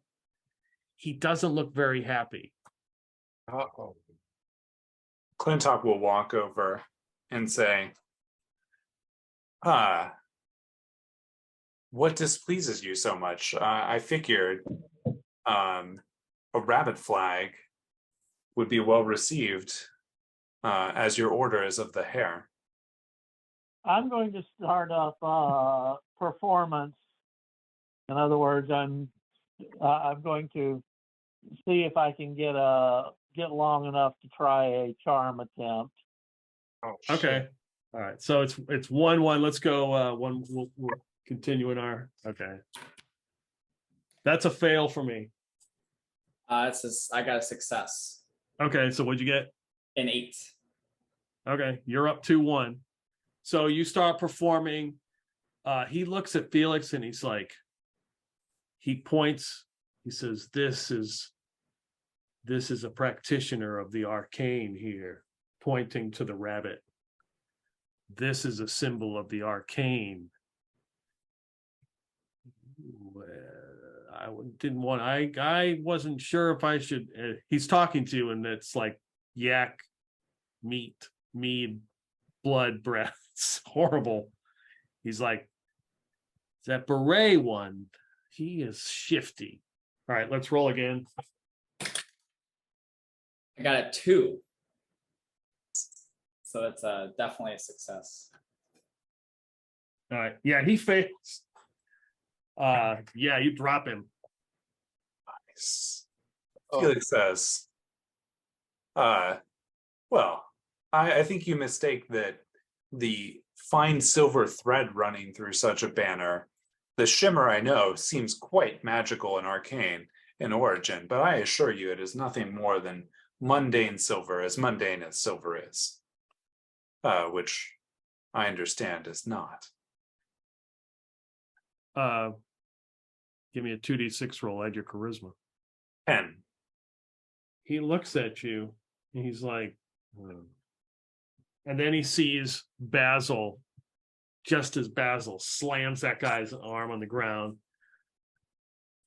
He drops he drops his hand from the flag and he's like,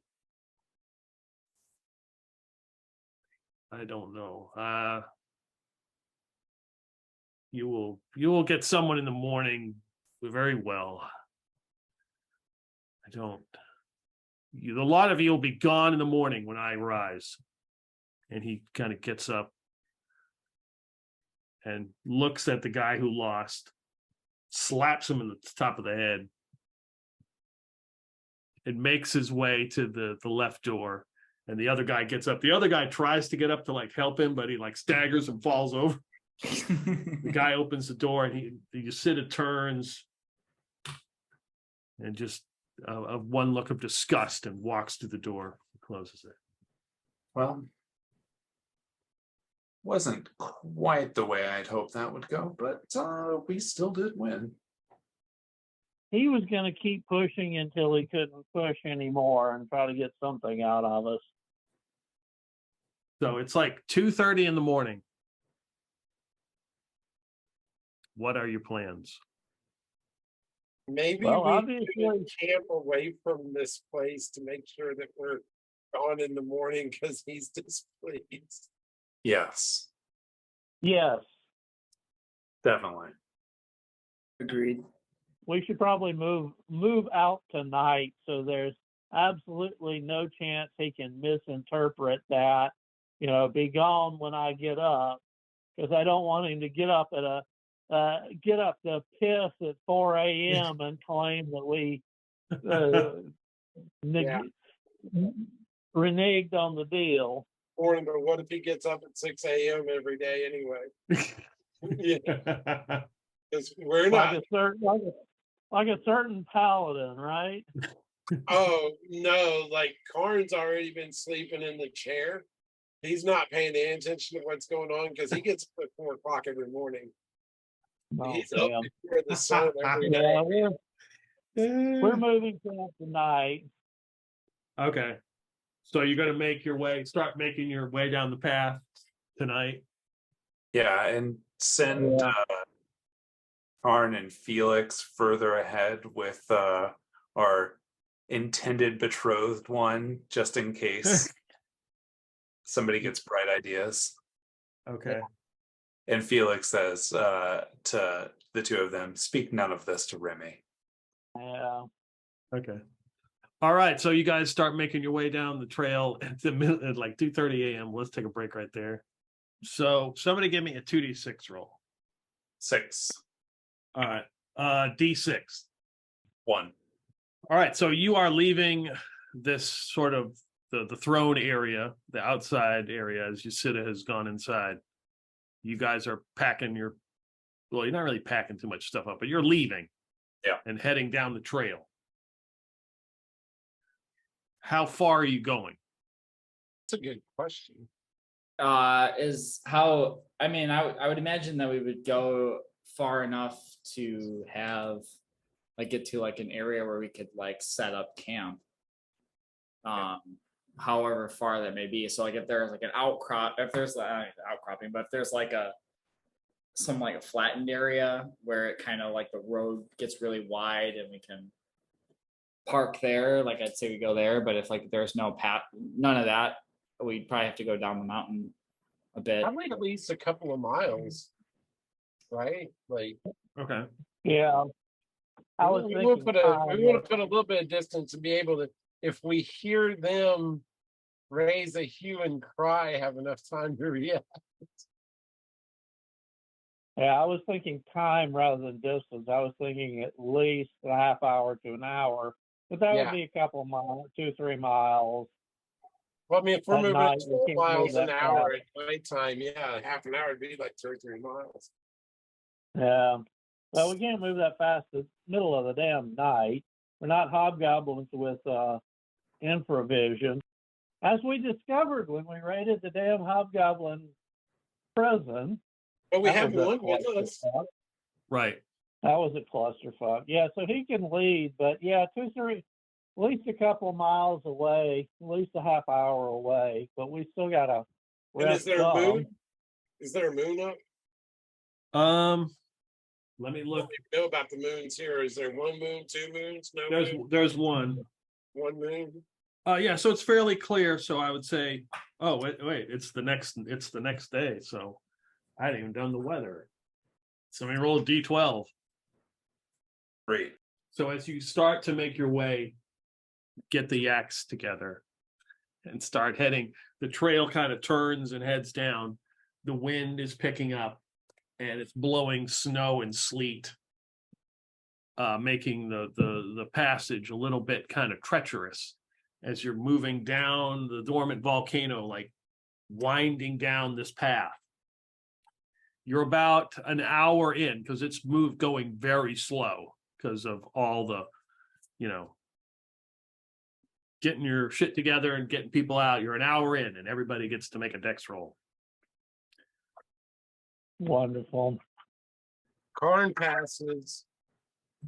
And Basil passes easily. Orion passes. Karn barely passed. He rolled a 15. He's got a 15. Both Felix and Clintock pass. Surprised Okay. both Basil and Zofan passed. I rolled a 2. Wow. Both rolled a 2 and a 4. I just realized That's crazy. crazy. Better dexterity than Basil does. So somebody give me a D12 roll. Gotcha. All right. Okay, I've rolled low enough. I don't have them right in front of me. You're headed down the path, snowing, it's blowing, it's wet. And you hear a noise. And you are caught in a like mudslide as the shit comes from the side, just rolls right down. You're all fine. Like it's not enough to knock your ass over, except for your retainer, Hizza. And she gets hot, must get caught in it. And she goes barreling down off the side, whoosh, off somewhere into the darkness. None of the Yaks are injured. They're fairly sure-footed. That was the D12 roll. Nice. You came close, but she is somewhere in the dark. Karn is after her. Maybe the dog can help you track. Yes. That's Hey, yeah. good That's point. I wasn't even thinking about the dog. I was just thinking Karn isn't going to let somebody, suffer and die because he didn't act, right? right. But yeah, him and Brutus they're after it. And he's shouting for help. Anybody that can help me find him. Find her. Help me. You, Jalak, you can see. So yeah, you like running through the mud. Give me a D6 roll, Karn. 4. Can't seem to find her. Basil will like go in that direction, and he said, "I've got an idea now. Oh boy. I can't see, but maybe she can, and I'm gonna need help to get back up." Oh, I think I know where you're going. Yeah, go ahead. And Basil pulls out his 1 dose left of the potion of clairvoyance. Assuming she's within 60 feet of wherever they're standing, like somewhere, then he can see through her eyes if she's Okay. alive. I thought you were going to light a torch and scream her name. That was plan B. Yeah. Oh, I like the idea. Yeah. So okay, you take the drink. And it lasts for 1d4 hours, 2 hours, which is why he needs help to get back up, because now he can. Because this is the problem when we first used it. Yeah. It had 2 doses. Like it lasts for so long, but like, you're just like looking through someone else's eyes for 2 hours, and like so it kind of incapacitates you as a character. Yeah. Felix will light up his lantern or point it. Well, he'll actually point it like down the side of the path that the Okay. Now, I was going to say, it's not like we were going down the side of a dangerous volcano in the night without having something lit. Well, there's got to be some light hanging around. Right. Clintock will just like look out, like hold his hand up and be like, I can't see anything. And then just like be done. Dustin, give me a D6 roll. 5. For a moment, you catch like the glimpse of the light, like it's kind of at a weird perspective, and then all of a sudden it goes dark. Probably got knocked out. Of course, was about to suggest moving the light and trying to triangulate by where the light seemed to be coming from. I think she's knocked out. And also, I can't see anything now. So I would say if you're going to get involved and you use your lights and obviously went off, it's within 60 feet. Eventually, you will find her and she is dead. Oh. She slid down and cracked her head against the rock. That was the roll. She had 2 hit points. I gave her a sporting chance. She did not make it. She did not make her dex was 7. She did not make that 7 roll. Jahin made his. Nice. Everybody else made theirs, but These retainers, man. so I will say that is like 4:30 in the morning. You have traveled A little over like a mile and a half. Wow. Been slow. Are you going to set up camp or are you going to keep moving? As soon as we find a spot that's quasi safe, I'm going to suggest we set up camp for the evening. Okay. Yeah, Or yes, exactly. misery. So you trek another 3 miles. It's about 6 a.m. The snow is piling up. You find a barren spot of ground. Huh. It's kind of out of place, but it's barren. It looks like where the snow, some of the snow has fallen on it, but it looks like a burn spot, like a huge circle that's been burned amongst these rocks and different bushes and stuff. But it's fairly level. Set up camp there. Okay. Yeah. Nothing out of place here. This should be great. I'm going to count the song and the food. The main thing is like, are you going to try to build a fire for this evening? Wood easily found around here? With it sleeting and snowing, probably not. Yeah. It would be, you would get a 1 in 6 chance. You just tell me who. I would say, 1 in 6 chance. Just tell me who's going to look for it. You could find some. Yeah, let's try. Felix will try. Let's see. It says 4 in 6 chance in bad conditions. All right, I'll give you 2 in 6 because these conditions are pretty terrible. 3, so probably not. Karn doesn't care about a fire. Yeah, we've been partying all night. So Basil would just be keen on like getting into his sleeping bag, getting dry or getting into his sleeping pad or whatever and getting dry and then going to bed. Okay. So I had it wrong. So it's okay. So that's to build the fire is 4 and 6. I will say that you can build a fire. However, you have to collect firewood. Just give me a D6 roll for that firewood. Whoever's going to collect fire. So since you're not doing the camaraderie or the cooking, because you've already eaten, everybody can look for firewood if they need to. All right. Felix looks for firewood. All right. So 2 out of 6. I'll look. I So rolled what'd you- 1. 1. Okay. Karn gets a 3. All right. Puzzle gets a 6.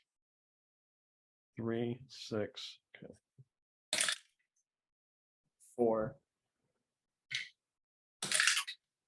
6 for Basil and Zolfan. Okay. So you've managed to find enough wood and stuff out here that you could get the fire going, even in these crappy conditions.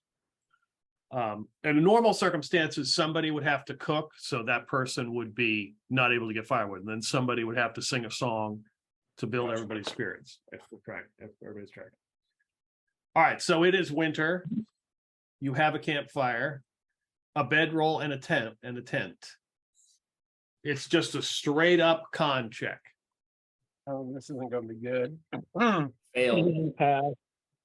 Oh, Basil passes with a 2. And Karn passes with a 7. Felix passes. Clintock does not pass. Okay, for those of you who did not pass, you don't get a good night rest. Gotcha. You take a -1 to everything. All right. So that's Clintock, Basil. and Karn, No, he passed. and other Basil. He passed too. Oh, then no. Got Okay, a my 2 bad. and a 7. I was shocked. Yeah, so you guys just for some reason do not get your rest. Karn doesn't need much sleep at all. All right, so you set up your tents, the Yaks. Oh, I got to roll for everybody. The NPCs. Jahin passed. Don't have to worry about Hizza. She's dead. If you guys are going to bed and it's like 6:30 in the morning and snowing, I'm just going to assume 6-8 hours. It's probably like 1 o'clock in the afternoon. Yeah. Sure. All right. Sure. That or you only sleep like a half day or something. Well, if anything, will stay a little bit longer in the protected area, the protected stretch of land. So, Yeah. Okay. Is there any kind of watch that is being set up? Absolutely. Yeah. Karn was sacking out probably by like 9:30, 10 o'clock at night, right? Like you watch. So he's already slept some. Yeah, you were watching him in the chair, just will be like.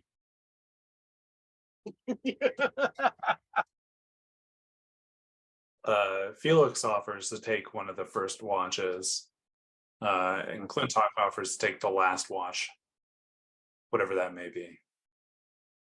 And Karn's not sleeping in a tent. He's just got a roll wrapped around him, and he's got Brutus with him and curled up with him inside the roll.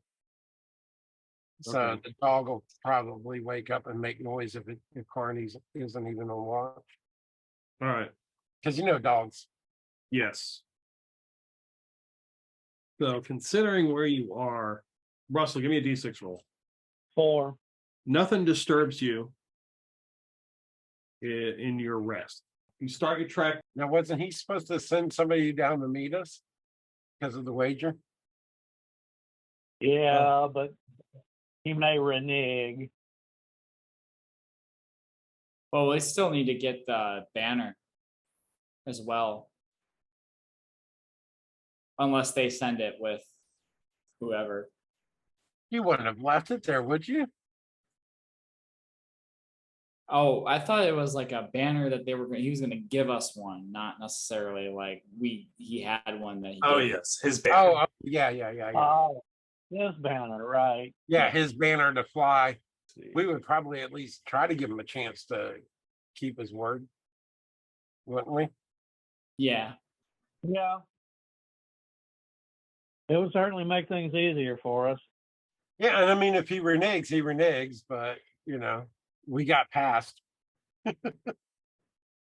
So when you guys get up, start collecting your stuff. It's the afternoon. It's still shitty weather, which I'm going to give you a quick tip. It's going to be shitty weather most of the trip. There's like 2 inches of snow on the ground. The Yaks don't care because they don't care. They can survive in like -40. So to them, big deal. How about my warhorse? I don't think it cares for this weather too much, Karn. So what is the plan? Are you going to pack up your stuff and keep heading down the side of the volcano? Yeah, Yeah. basically. Clintock and Basil Bessex are at -1. You didn't sleep well for whatever reason it was. It's a rough night of sleep. Yeah. Where's a bed when you need one? And you make it all the way down the trail, down in like this valley area. You can see that there are some small trees and stuff covered with snow. Jalak is leading you down this path. As you enter the path, you travel you're a good like 3 miles into this like valley. The dormant volcano is behind you. You can smell, there's like a fruity smell in the air along this path. And then as you're walking, and like the trees are pretty small, but to the like right hand side is a huge rock. It probably goes 40 feet in the air to like a peak, and then comes down, and there's like snow and stuff covered on it. Mm-hmm. It kind of glistens. Maybe it could like almost like there's gems or something that are like embedded in it. It kind of like the way the snow and stuff hit it. But that's what you're passing as you're walking down this trail. Clintock takes out his compass and checks it out. Oh yeah, it's immediately points that way. Do we need to make a detour here? It might have some pocket money. I brought 200 gold just in case we needed it. Yeah, but we can always get more monies. Okay. Orion's in. He's got the background miner. So yeah, he's definitely in with it. Guys, we need to stop here. This is a something vein. I recognize this. If he's pointing towards gems and I've got the background miner and I still have my pickaxe, it's in the spreadsheet. So Yep. trusty Art says- pickaxe and see if we can't crack some shit out of this. Or it says, Okay. you fools and you treasure. I suppose I'll go along to help my friends, foolish as they may be. Yeah, give me 2d6 roll. 4 and a 3. Completely average. All right, so it's probably like 100 yards from the trail. And there's a little bit of trees, but there's nothing out here except like some grass that has the snow and sleet on it. And as you're walking, you notice that there are these strange like mushrooms that are probably, well, you can see them. They're probably like a foot tall. And they look like they have like a maroon color to them. And you can see that there are patches of them out in this like field area as you're headed towards this large rock. Damn, I thought we got Ryan will say, damn, I thought we got away from these damn things once we got out of the Underdark. I'll point out a patch of the mushrooms. I mean, and given what we did see in the Underdark, I'm going to make some effort to not get too close unless his pointer runs us straight into a patch or whatever. So you're making your way out there. You also see another patch of other mushrooms that are a little bit smaller but fatter, and they have like a yellowish green kind of tint to them as they're like, see these weird patches of mushrooms.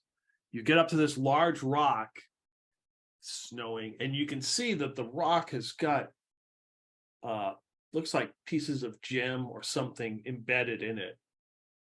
And you distinctly hear the noise of a tink, like a mining tool, like a pick. Tink, tink. I'll look at who is mining here? I'll look at Clintock and said, claim jumper. Always. Wouldn't we technically be the claim jumpers? Yes. But yeah, I'll yell out, hey, who goes there? And all you hear is quiet. You know we can That hear you, wasn't right? That wasn't quiet enough. Oh, great. Now that they're gone, we can take all the gems for ourselves and kill anyone else we run across. Basil says, I like the way you think. Yeah, surely wouldn't want anybody to be around here. That would be most unfortunate for them. Yes, for if somebody was here before us, they would have an honest claim to these gems. Oh God, it's gone. So you hear like the crunching noise in the snow and the sleet coming around the side of this huge rock. And this creature comes out who is like covered in like green and black spots with huge eyes, bulging eyes, sneaking around looking at you. With a pick in its hand, it's like, this is our claim. No, not unless you're a hobgoblin. This is hobgoblin territory. We've got passage. According to who? Oh, I know the guy's name. What's his? Yesic or Ye'Sider? Ye'Sider? There we go. We can share. And he points to like the side you're on. You take that side. I look at Clintock and say, "Is that the right direction?" I say, well, maybe we should see both sides first and make sure we're sharing things equitably. Only fair, right? Fair. So he looks again with his big eyes. He looks sort of reptilian. And he's got long legs, and he actually has a tail. And he's got like spiky combs on his head. For those of you who remember Pincher, he sort of looks like him. Yeah, but what race was Pincher? Pincher was technically a troglodyte. These seem like honest little creatures that are just trying to make their way in the world. Yep, that's us too. We're honest, trying to make our way in the world. Who is over at the rock? It's Karn, Clintock, Orion. He looks to stay back with the Yaks. Yeah. Basil. Yeah. Zofan stayed back. Okay, so Basil Wilberforce always stays back. So it's the four of you. He's crouched down. He's got his pick. Basil Wilberforce wasn't interested in gems? Oh, well. I mean, no, he's staying back from the group, but he's there. But he's staying. He's got some distance back. Oh yeah, he was definitely interested in gems. Okay. All right. I rolled a 1. Looks like we're going into initiative. So they have so everybody, the four of you, give me a D6 roll. 6. 3. 4. 3. Okay, so as he is standing there like talking to you, all of a sudden his 4 associates jump you, and they will each get an attack as it's their surprise round. Damn it. So much for honest. Honesty, right? Yeah. Honest So much for workers honesty. Laboring for a fair wage. Attack takes all that away. So they have 3 attacks. They don't do a whole lot of damage, but they have 2 claws and a bite. These 2 dice, the blue, these 2 go together, and the other 2 go together, just so you know. So the blue and black go together. So attacking Karn first. And I dropped the natural 20. Wow, that's gonna hit. All right, blue and black go together. So that's 6 points, and the 11 doesn't hit. And I got to roll percentage. One hit from one of these guys did 6 points of damage. Well, that's a max hit for him. Oh, okay. That's right. That's the nat 20. Yeah, that's a nat 20. Now, and I was going to say, and I meant to bring this up earlier. If Karn doesn't know he's got a big battle coming up, he's just going to always pray for the extra 2 to his AC. Okay. But like, if he knows there's a big battle coming, Right, he might go for the extra temporary points. critical hit 64 is. Oh boy, that's not the good one. That's not a good one. Yikes. 2. Okay, that's not too bad. Okay, I gotta roll again. Watch me roll dice. 56. Okay, so Karn, this guy comes up and surprises you. Let me roll again. 14 doesn't hit. So he runs up and claws the shit out of you, knocking you back 10 feet. And for this round only, you have a -2 to your rolls Okay. with the critical hit. So that's the hit on you. Then we go to Clintock. All right. No, that doesn't hit for sure. A 2, and I rolled another nat 20. Whoa. Wow. So that's 6 damage. All right. And let me roll the percentage. 18 is nothing. It just looks cool to him and his troglodyte friends. Nice. And 16. That hits. That's it. What you take one more.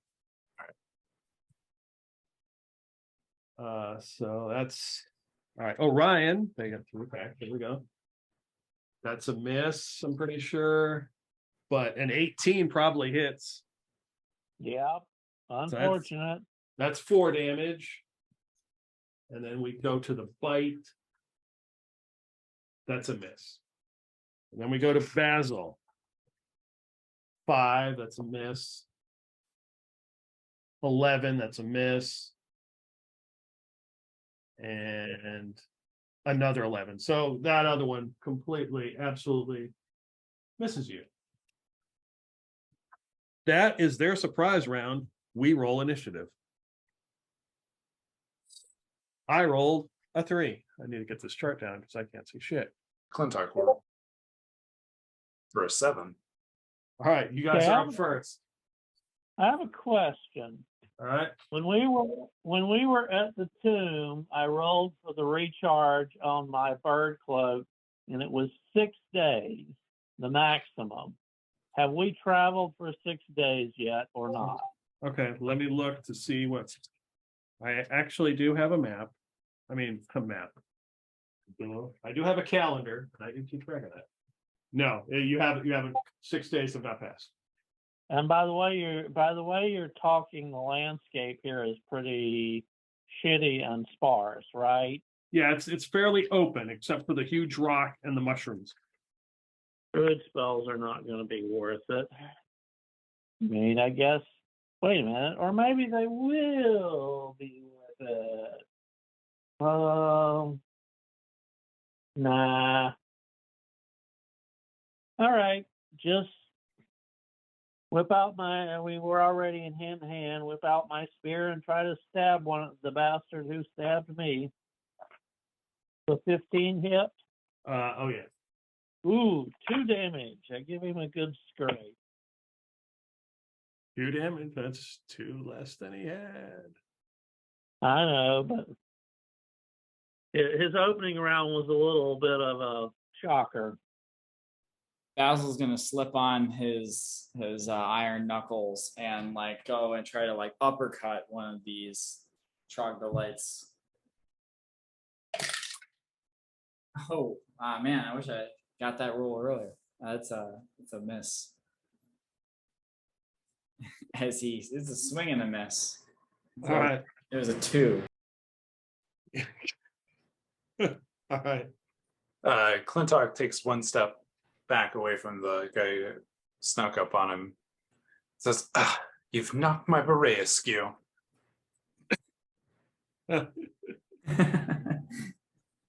Does a 16 hit? Yeah. I bite my thumb at you, sir. For 5 damage. Karn and Basil have got to go, right? Karn will go first. He got a 9 -2, so that's that. Yeah. So yeah, Karn misses. Uh, What's Basil Wilberforce doing? he's, as usual, he's been staying at least 20 or so feet back while everybody was approaching up, right? Okay, so he was making his way over there, but didn't. So he sees what's happened. Yeah, he's seeing what's happening. When you said about staying back, I thought you meant he's like not approaching with the group. Gotcha. That's fine. That's fine. Yeah. I think because Russell even said that. What, he doesn't want to go for the gyms? It's like, no, but he's staying back. Right. Yeah.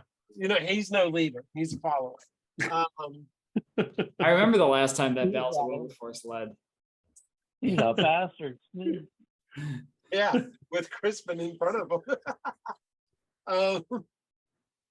So when he sees the sneak attack happening, he drops to all fours and starts crawling up.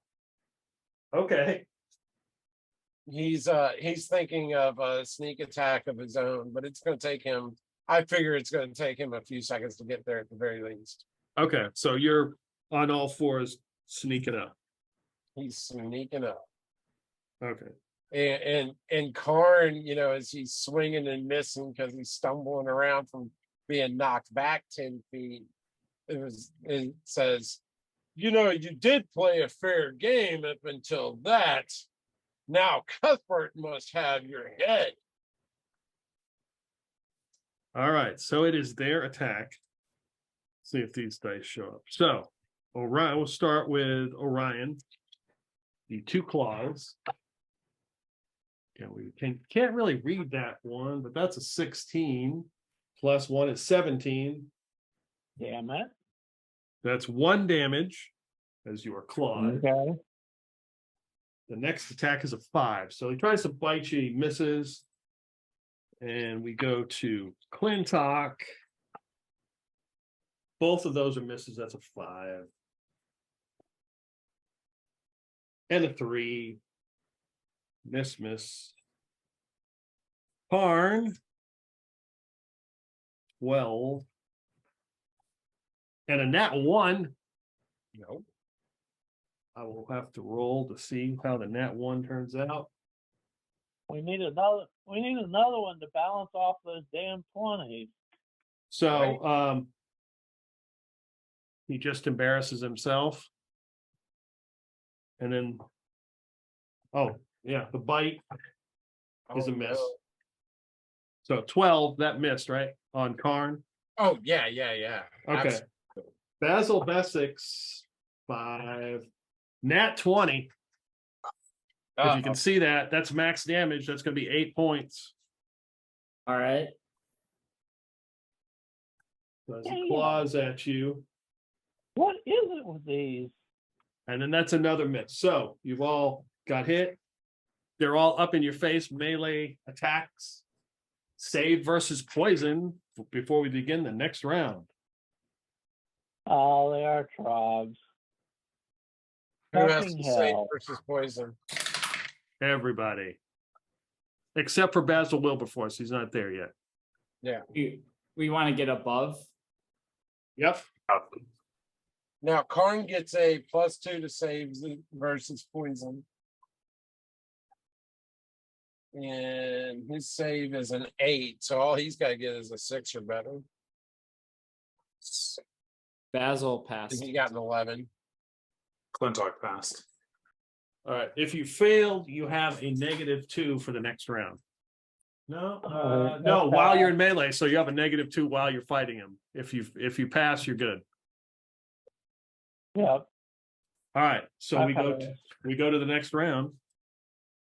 And I rolled a 1, so you guys go first because I don't think we've got anybody that's got -1. Clintock says, your bite is foul, but your breath is fouler. Takes another shot. All right. Does a 14 hit Yes, that is their armor class. for 4. And tell me how that does. You kill him. The arrow pierces one of the very large eyes. It just kind of pops like a gel-filled sack, and it just oozes out and it topples to the ground.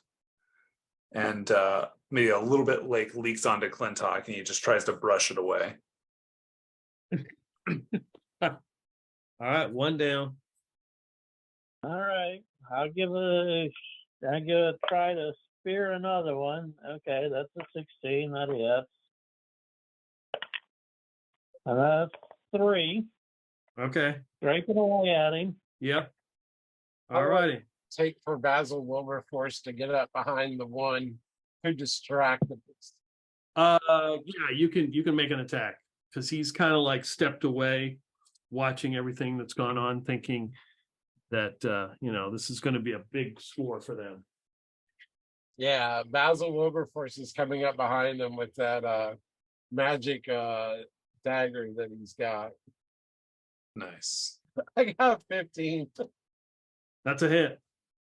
And then 1d4 and 1d6 of fire damage. 6 points of damage. And don't you get sneak attack with that? And I get sneak attack with that. Yeah, it doubles any damage dealt. Yeah. Okay. Tell me how he dies. Oh, he just comes up behind him, and little dude is, looking on like, okay, we got the big score, and just like out of nowhere from the back of his neck, the dagger point comes shoving through, and he sort of looks cross-eyed down as he dies at the tip of the dagger with his blood smoking off of it. He's just like, riches, and dies. All right. Basil's gonna punch one of them, and he misses. Man. And Karn gets a 17. It's a hit. 5 points of damage plus 1 for strength 6. Oof. It's hurting. 2 are down, but 3 are still up. Oh, creature. The one on Orion will attempt to claw him. Now I have dice that actually man. Look, a 4 and a 5 doesn't do anything. Leave off from your foul ways. And a 7. So clearly maybe they could be distracted from the attack. Karn 17, does that hit? No. All right. With his plus 2, he's a 20. Yeah. And then tries to bite you, and he misses. Then Basil, a 5 and a 10. Those miss. That's a lot of missing. And then the bite for 17. But on Basil, Yep. that's a hit. Yep. 3 more damage. Damn. Basil's You heard? taking a lot. All right. It's initiative. Who did the last one? Oh yeah, I don't know. Uh, Clintock already rolled first round. right. Right. Second round, somebody should have rolled. Here's the third round, and I rolled a 2. Karn can go. Okay. He got 3 plus 1, 4. All right. So your guys are up. There's 3 of them left.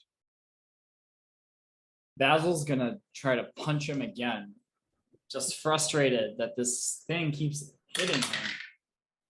And that's a 14. That's a hit. That is 3 damage. Why won't you die? I'll attack. Unfortunately, a miss. Who has taken more hits, Orion or Basil? Oh, Basil. Basil by far. Yeah. Okay. Yeah, he's down 11 hit points, but he's got 13 to go. Clintock will try and take a shot at the one that's been attacking Basil. 13, that misses, right? Yep. All right, yeah. Zings by. Basil Wilberforce is going to take a bow shot at the one by Karn. He gets an 8. Miss it. All right. And Karn will attack the same guy. 14 plus 1, The hit. 4 plus 1, 5. Tell me how he dies. He just steps into his swing and takes the guy's head off. Just like, True. yeah, one arm pointing over across the field for the place for the head to land, and it goes in that direction, bounces 6 or 7 times and lands pretty much where he was pointing. Just called that shot. And Karn's using that like really fancy sword nowadays, right? The Hemadiah sword. Yeah. Nice. Okay, I just rolled a morale check for them. They continue to fight. Let's see, Orion. We're gonna 2 kilometers. A nat 1 and a 19. Now, why is it not like why is it out of focus again? Why are you doing that? So 1 damage. 7. Okay. Attempts to bite you. 15. Is exact a hit in this system or not? Yep. So you take 1 more damage. Damn it. The other one of Basil Bessex. 7 and miss. The bite is another 8. Okay. So he might be getting tired. Round number 4. I rolled a 5. I can roll. I got the +1. Nice. It's a 6. Oh yeah. You guys are up first. Basil's gonna swing again. That's a 13, so it's a miss. Not with your strength bonus. That's with that. Yeah, I rolled my weapon. I'm gonna same song, 4th verse, I guess. Ha! Back at you, bastard. That's 20. Okay. All right. What's your weapon do? Spear is 1d6. Okay. He'll be dead. Just roll a percentage die if it's a nat 20. Because it may affect the other one. 43. Okay. You just look really cool. So you can tell me how he dies. He's been like scrape. And I've been, just all in my face. I finally decide that, I'm not going to get distance on this guy and just take the spear and run it straight up in front of me. So straight up under his chin and out the top of his head and just fling the body aside. 1 is left. Clintar 14 for 6. Tell me how he dies. Nice. As he's like coming down from like a claw swipe on Basil, the arrow like pierces his hand and then like pins it into his chest, and he falls forward. They are all dead. Clintar spits on one of them and then rummages through him. Yeah. If Okay. they were mining, maybe they had something. All right. Each of you guys roll a d10. 3. 5. That's a 5. Got a 8. You guys find like 21 amethysts, like pale lilac, purple gems that they had, pieces. And you would guess they're probably worth about 90 gold pieces a piece. It's definitely worth our while. Oh no, we got pretty chewed up there. Still filling up to doing some prospecting, Orion? I don't know. I think I'm going to be. I think I'll supervise somebody who's in decent shape. I can tell them where to hit, but I've been pretty chewed up here. All right, you can swing up pickaxe. Who needs? Actually, is there anybody who wasn't hit? Oh, that would be Basil Wilberforce, of course. He stayed well away from it all. But he can Karn will offer some healing to people if they need it. Well, I mean, I am at, what am I? I'm down 7, so I'm at 6 hit points. So Karn will give you a dose out of his healing points. His Lay on- healing potion, right? Healing potion or lay on hands, you talking about? The healing potion. Okay. Yeah. All right. I rolled a 5, so that's damn good. And then he'll give another dose to Basil, right? Yeah, Basil could use it. Those were the only 2 that were injured, weren't they? Everybody took damage. Yeah, Oh. damage too, but he's Okay. not hurt nearly as much. Is it a healing potion's D6? D6 plus 1, right? Okay. 5 health back. And he'll give 1 dose to Clintock too.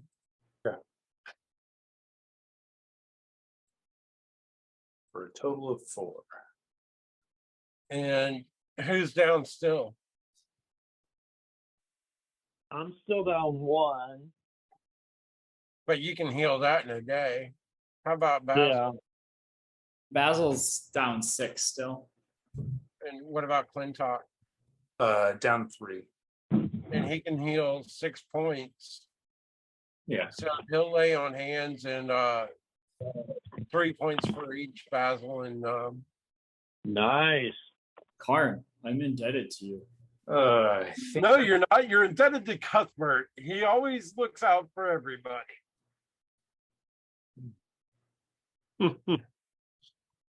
That's what I meant. I am merely a pawn in the hands of the Lord. Right. I hope he takes credit.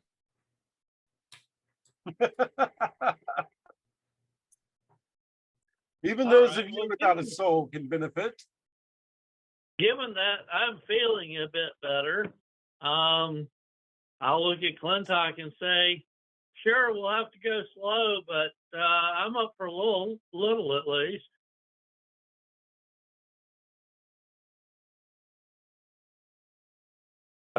Clintock will help Orion by helping point out the biggest gems, or at least as far as the compass can discern.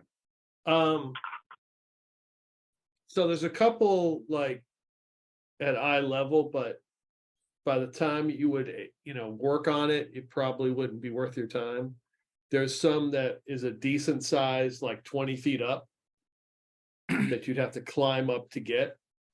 Clintock happily goes up and offers to hack away at it. He'll Okay. Yeah, skill. I'll tell him where to hit. Yeah, I'll use my mining skills so I know how to Okay. extract it from the matrix without hurting it too much. And I rolled way under my climb sheer surface. Yeah, no problem. You climb up here, even with the snow and some of the sleet on there, and you climb it up. And you're getting directions. It's a decent, a decent piece. You look over, and in the distance, there's the open field, and then there's some trees, and beyond that, there are streams of smoke. Like there's a camp ahead where the trail heads, like to the like right hand side. There's a pretty big camp, and there's a flag that's flapping that you can kind of see, that has almost like a snakeskin pattern on it. Okay. I'll climb back down, and once we rejoin the group, I'll mention this to our guide. You are mining that piece, right? Yeah, I'll continue mining this piece, and then I'll come Okay. So everybody give me a D100 roll. 33. 28. 87. 006. You get a piece out. It's worth 150 gold. Nice. Amethyst. Yep. The only thing, they had a couple picks that were in kind of nasty shape, and one of the pouches they had collected 6 of these red mushrooms. No, I remember what the troglodyte we helped ate. No, it was the kobold I helped ate. No way in hell. Are we splitting up as far as loot goes? Yeah, so like those 21, 22 total gems can go into one slot. That's not, but as far as experience, you guys can all split it. Okay. However you want to do that. Right. You go back, Jalak looks a bit nervous. He says, that's probably Ye'Sider's camp. That's probably one of his camps. It's probably the Lazy Hair Herd. It's probably one of the main camps he has here. We haven't received any word from him. I don't know what his state of mind is, but considering the conditions, if he did send someone, they may be delayed due to the what we encountered on our way down. Well, we've Okay. cleaned out the riffraff, so maybe this is just as good a place as any to set up and hold up for a moment and see if the envoy comes. I mean our new porter, that is. So are you going to like literally set up camp here? Or are you going to like hang out for a little bit and then move on? Why don't we set up camp? I mean, part of me thinks it's stupid, but part of me says, well, what if they do send somebody that comes and meets with us? Yeah. What's one day in this whole grand scheme? Yeah, of things? it's one day. It's one day versus something that could save us a lot of hassle. So I think it's worth one day. But if it doesn't show up then, Yeah. we're probably SOL.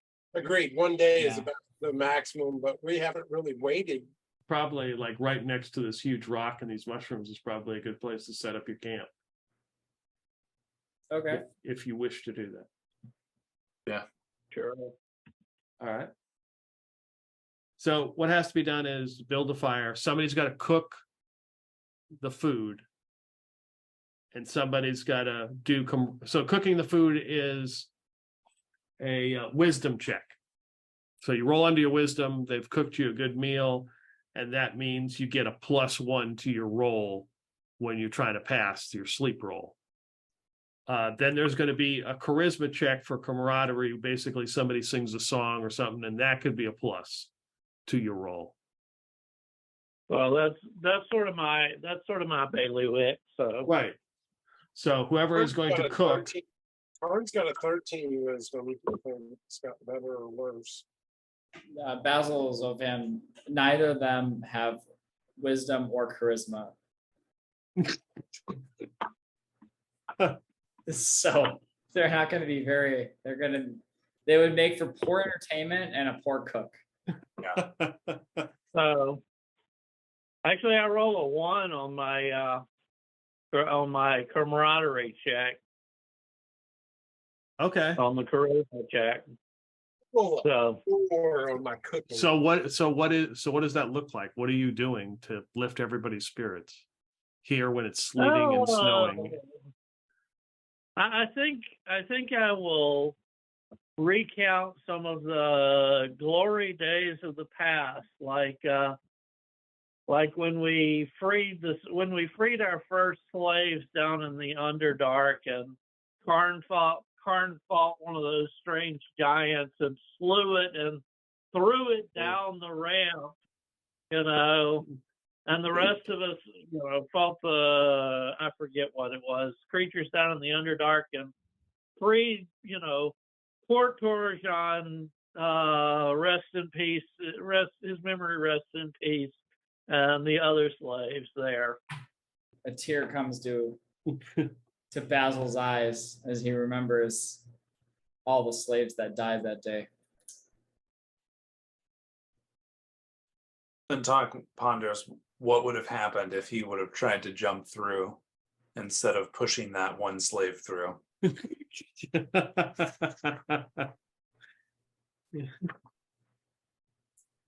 See, I wasn't singing about our raid on the mines. I was singing on our very first raid when we took the camp outside the mines. Oh, gotcha. But that's where instantly Clintock went. Yeah. See, if you hadn't done that, maybe you'd still have a soul. Oh, whatever. Not much floss. All right. Who is going to fetch some firewood? Both Clintock and Felix will go searching for firewood. Okay. Clintock, Felix, and the Basil and Zofan. Yeah, because they're not doing anything. Anyway. Okay. Basil Wilberforce can go too. Okay. Yeah, I will say that that you'll probably get enough firewood. Just need somebody make a D6 roll to see if you get the fire started. All right, I'll make it. It's a 1. Yeah. So you guys collect enough firewood out here and finally get that thing started. You got your little camp set up, and then who's going to cook? Karn rolled a 4 for cooking. Okay. All right. So you're cooking up whatever Cuthbert My special. yellow dice never fail to roll low. I imagine Karn is like, he's the best cook among us, but like he's really good at making like Eucharist tasting food. Like it's just very bland. Yeah, there's no salt, there's no pepper. Like No. everything is cooked to perfection, but there's zero seasoning at all. Yeah. Oh, great.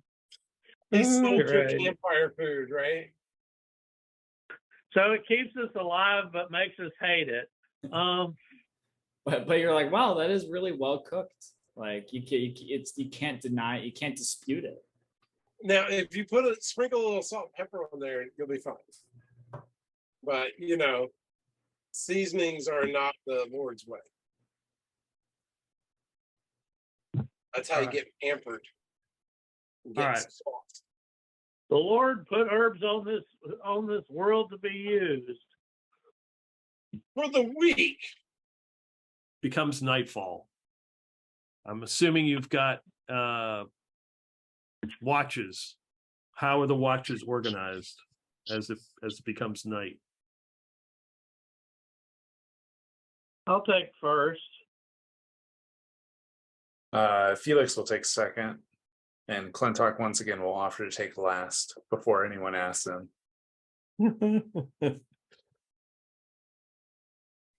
Karn will take any watch that needs to be taken. Okay.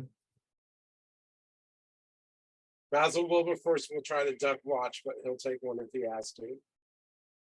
All right. Karn will probably drag him out of his bunk and make him watch with him. But it's if like everyone's taking watches, they won't complain about getting extra sleep for their training. Yeah, but if 2 people take watch and they sit back to back and talk to each other, we can't miss anything either. Okay. That's how you're supposed to keep watch is 2 people, and you lean up back to back, shoulder to shoulder, and then you talk to each other for a couple of hours to keep each other awake. Whether you Can Karn talk for hours? I mean, what are you trying to say? Karn can lecture on the scripture for weeks. The question is, does Basil maintain being awake during all of this? Karn will elbow him anytime he doesn't answer the question. He answers him while he's Do you remember scripture? Cuthbert 17:6. That was what? I said that was what? Yeah, if we're gonna do back to back, then yeah, Basil and Zolfan would Okay. they would take So so it's Orion and Felix to start. Karn, Basil Wilberforce, Basil Bessex and Zofan, and Pernala and Clintock get the last watch. Dustin, give me a D6 roll. 6. Okay. So the evening passes without event. It's again snowing, it's cold, you guys are passing the time however you're doing that. Once you notice the smoke and stuff from that camp, you can kind of see it, earlier when it was light, you could see it. And also mark off rations, however you want to account for that, but rations are gone. You actually had to use them. So everybody give me a con roll. You have a +3. So since the performance was that good from Orion, he got a +2, and then the food, the incredibly delicious bland food, was a +1. So you get a +3 to that roll. And some of you have a negative to the roll to start off with, so you would get a 2 plus 2. Do you rest well? It's the plus. Okay, so the +3 is to your benefit. But if you're Right, it's trying to your roll benefit. under You're your trying to con, pay. Yeah. Yeah. Yeah, It's that's a right. So minus. you're trying to roll under your con, so that would make your con score +3. If that makes sense. Okay. So Oh, Basil good. Basil sleeps well, but Zolfan does not. Arm makes it. Basil Wilberforce does not. Actually, 14. Yeah, he doesn't. Both Clintock and Felix make it. All that yammering about Cuthbert, Basil just didn't fall asleep He's just awake, just thinking the about. whole the whole time. My low rolling yellow die gave Basil Wilberforce a 17. Nice. Those are the Okay. those are the dice that I use that Karn missed like constantly on. I made it just barely because of the +3. Yeah, it's a huge bonus. Yeah. So yeah, that's like how the camping rules work. Nice. It gives a little chance, a little bit of chance to like to RP stuff. Paul, give me a D12 roll. D12. Let's see. How does healing go? Do we get a hit point back? 4. Is it 1 hit point or 1d3? 1d3. Good. That puts. Well, either way, that puts me back to full. The morning comes. The Yaks have foraged here in the grassy little areas and probably eaten some mushrooms and seem unaffected. And as you're doing that, as you guys are packing up this huge caravan, you see coming down the path a solitary figure. It looks like they're probably wearing some kind of armor. Hard to tell. They've their cloak and stuff is soaking wet. Everything's sort of like melting now, and it's like the ground is wet and the wind is whipping through here. There's no snow or anything. It's just really windy. And carrying in both their hands is a long pole with a flag flying on it. Looks like it's got the snake symbol on it. And they're making their way towards you guys, and that's a good place to stop. Nice. So you've traversed the first 10 miles. Yeah. Yeah, and we almost got things almost got pretty spicy with the Well, yeah, Remy almost ended up as a hobgoblin's harem. Well, so I was going to message Wes, but I didn't want to influence any of his decisions. So I didn't. I was going to message and say, do you plan on trying to go through the door in the secret passage just so I can prepare? But I prepared anyway, just in case you did.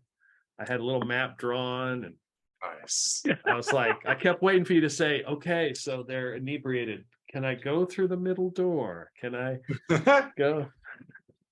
I mean, I was going to use that as a measure of last resort. I think, Okay. I think Basil Wilberforce was just going, I'm going to absolutely mind my P's and Q's because this guy has singled me out and given me a warning, and he feels like they're watching him. Yeah, that was my thought process. If we ended up with Remy getting married, so just sneak out, hopefully. And see, I was thinking, hey, I wonder if we can divert his attention from Remy to Barnella. I mean, Well, this yeah, wouldn't be the that worst was fate all in my- life. First, she's missing 2 fingers, but hey, you could marry a hobgoblin king. You're set up for life. I love that we've already lost 2 porters. yeah. Yeah. and arguably the easiest part Yes. of this journey. Yeah, we've Um, already lost 2.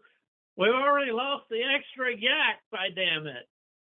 yeah, and I printed We- out their little feet. They're both dead. Oh yeah. Fucking Hobgoblin King. Next time we hire 10 porters and bring 10 extra yaks. I think we need a bigger boat for that than a Yaks. I'm just gonna put that out. Yeah. No kidding. Well, the beautiful thing about the yaks though is that as time goes by, we need fewer and fewer of them carrying stuff because we're consuming stuff, right? Yeah. True. So by the end of the journey, we may be starving, but if we're not dehydrated, we won't be starving that much either because we can eat the yaks. Yeah.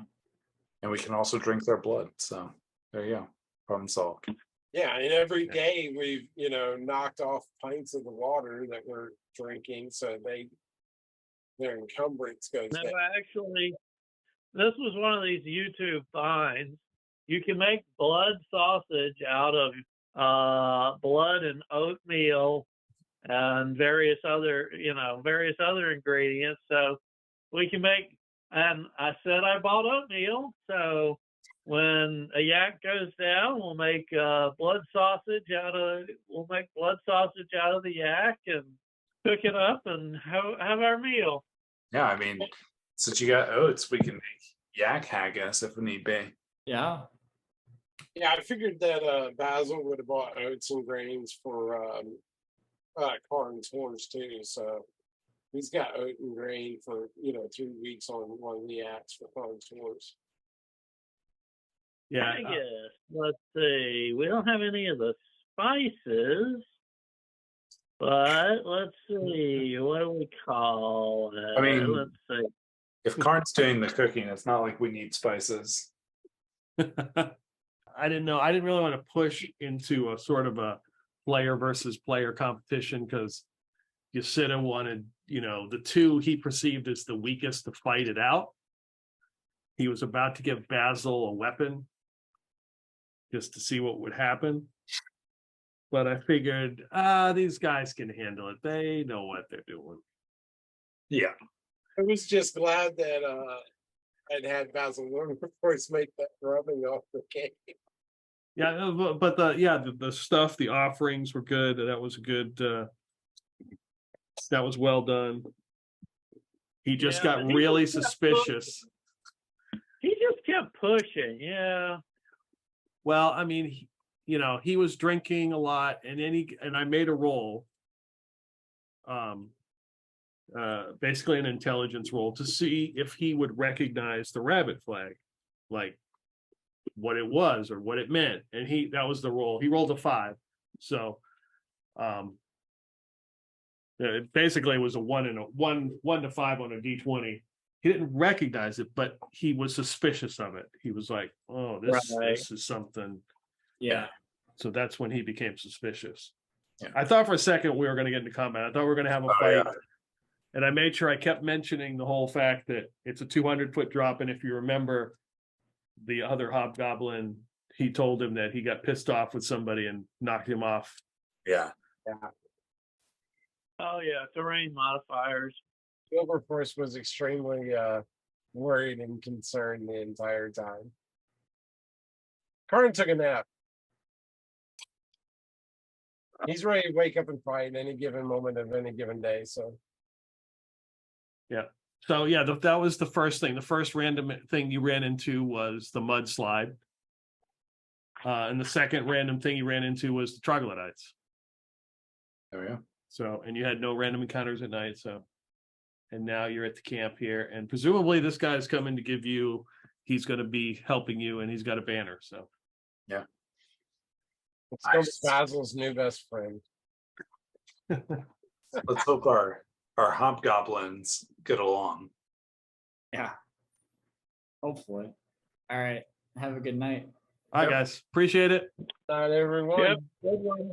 Thank you very much. All right, take it easy.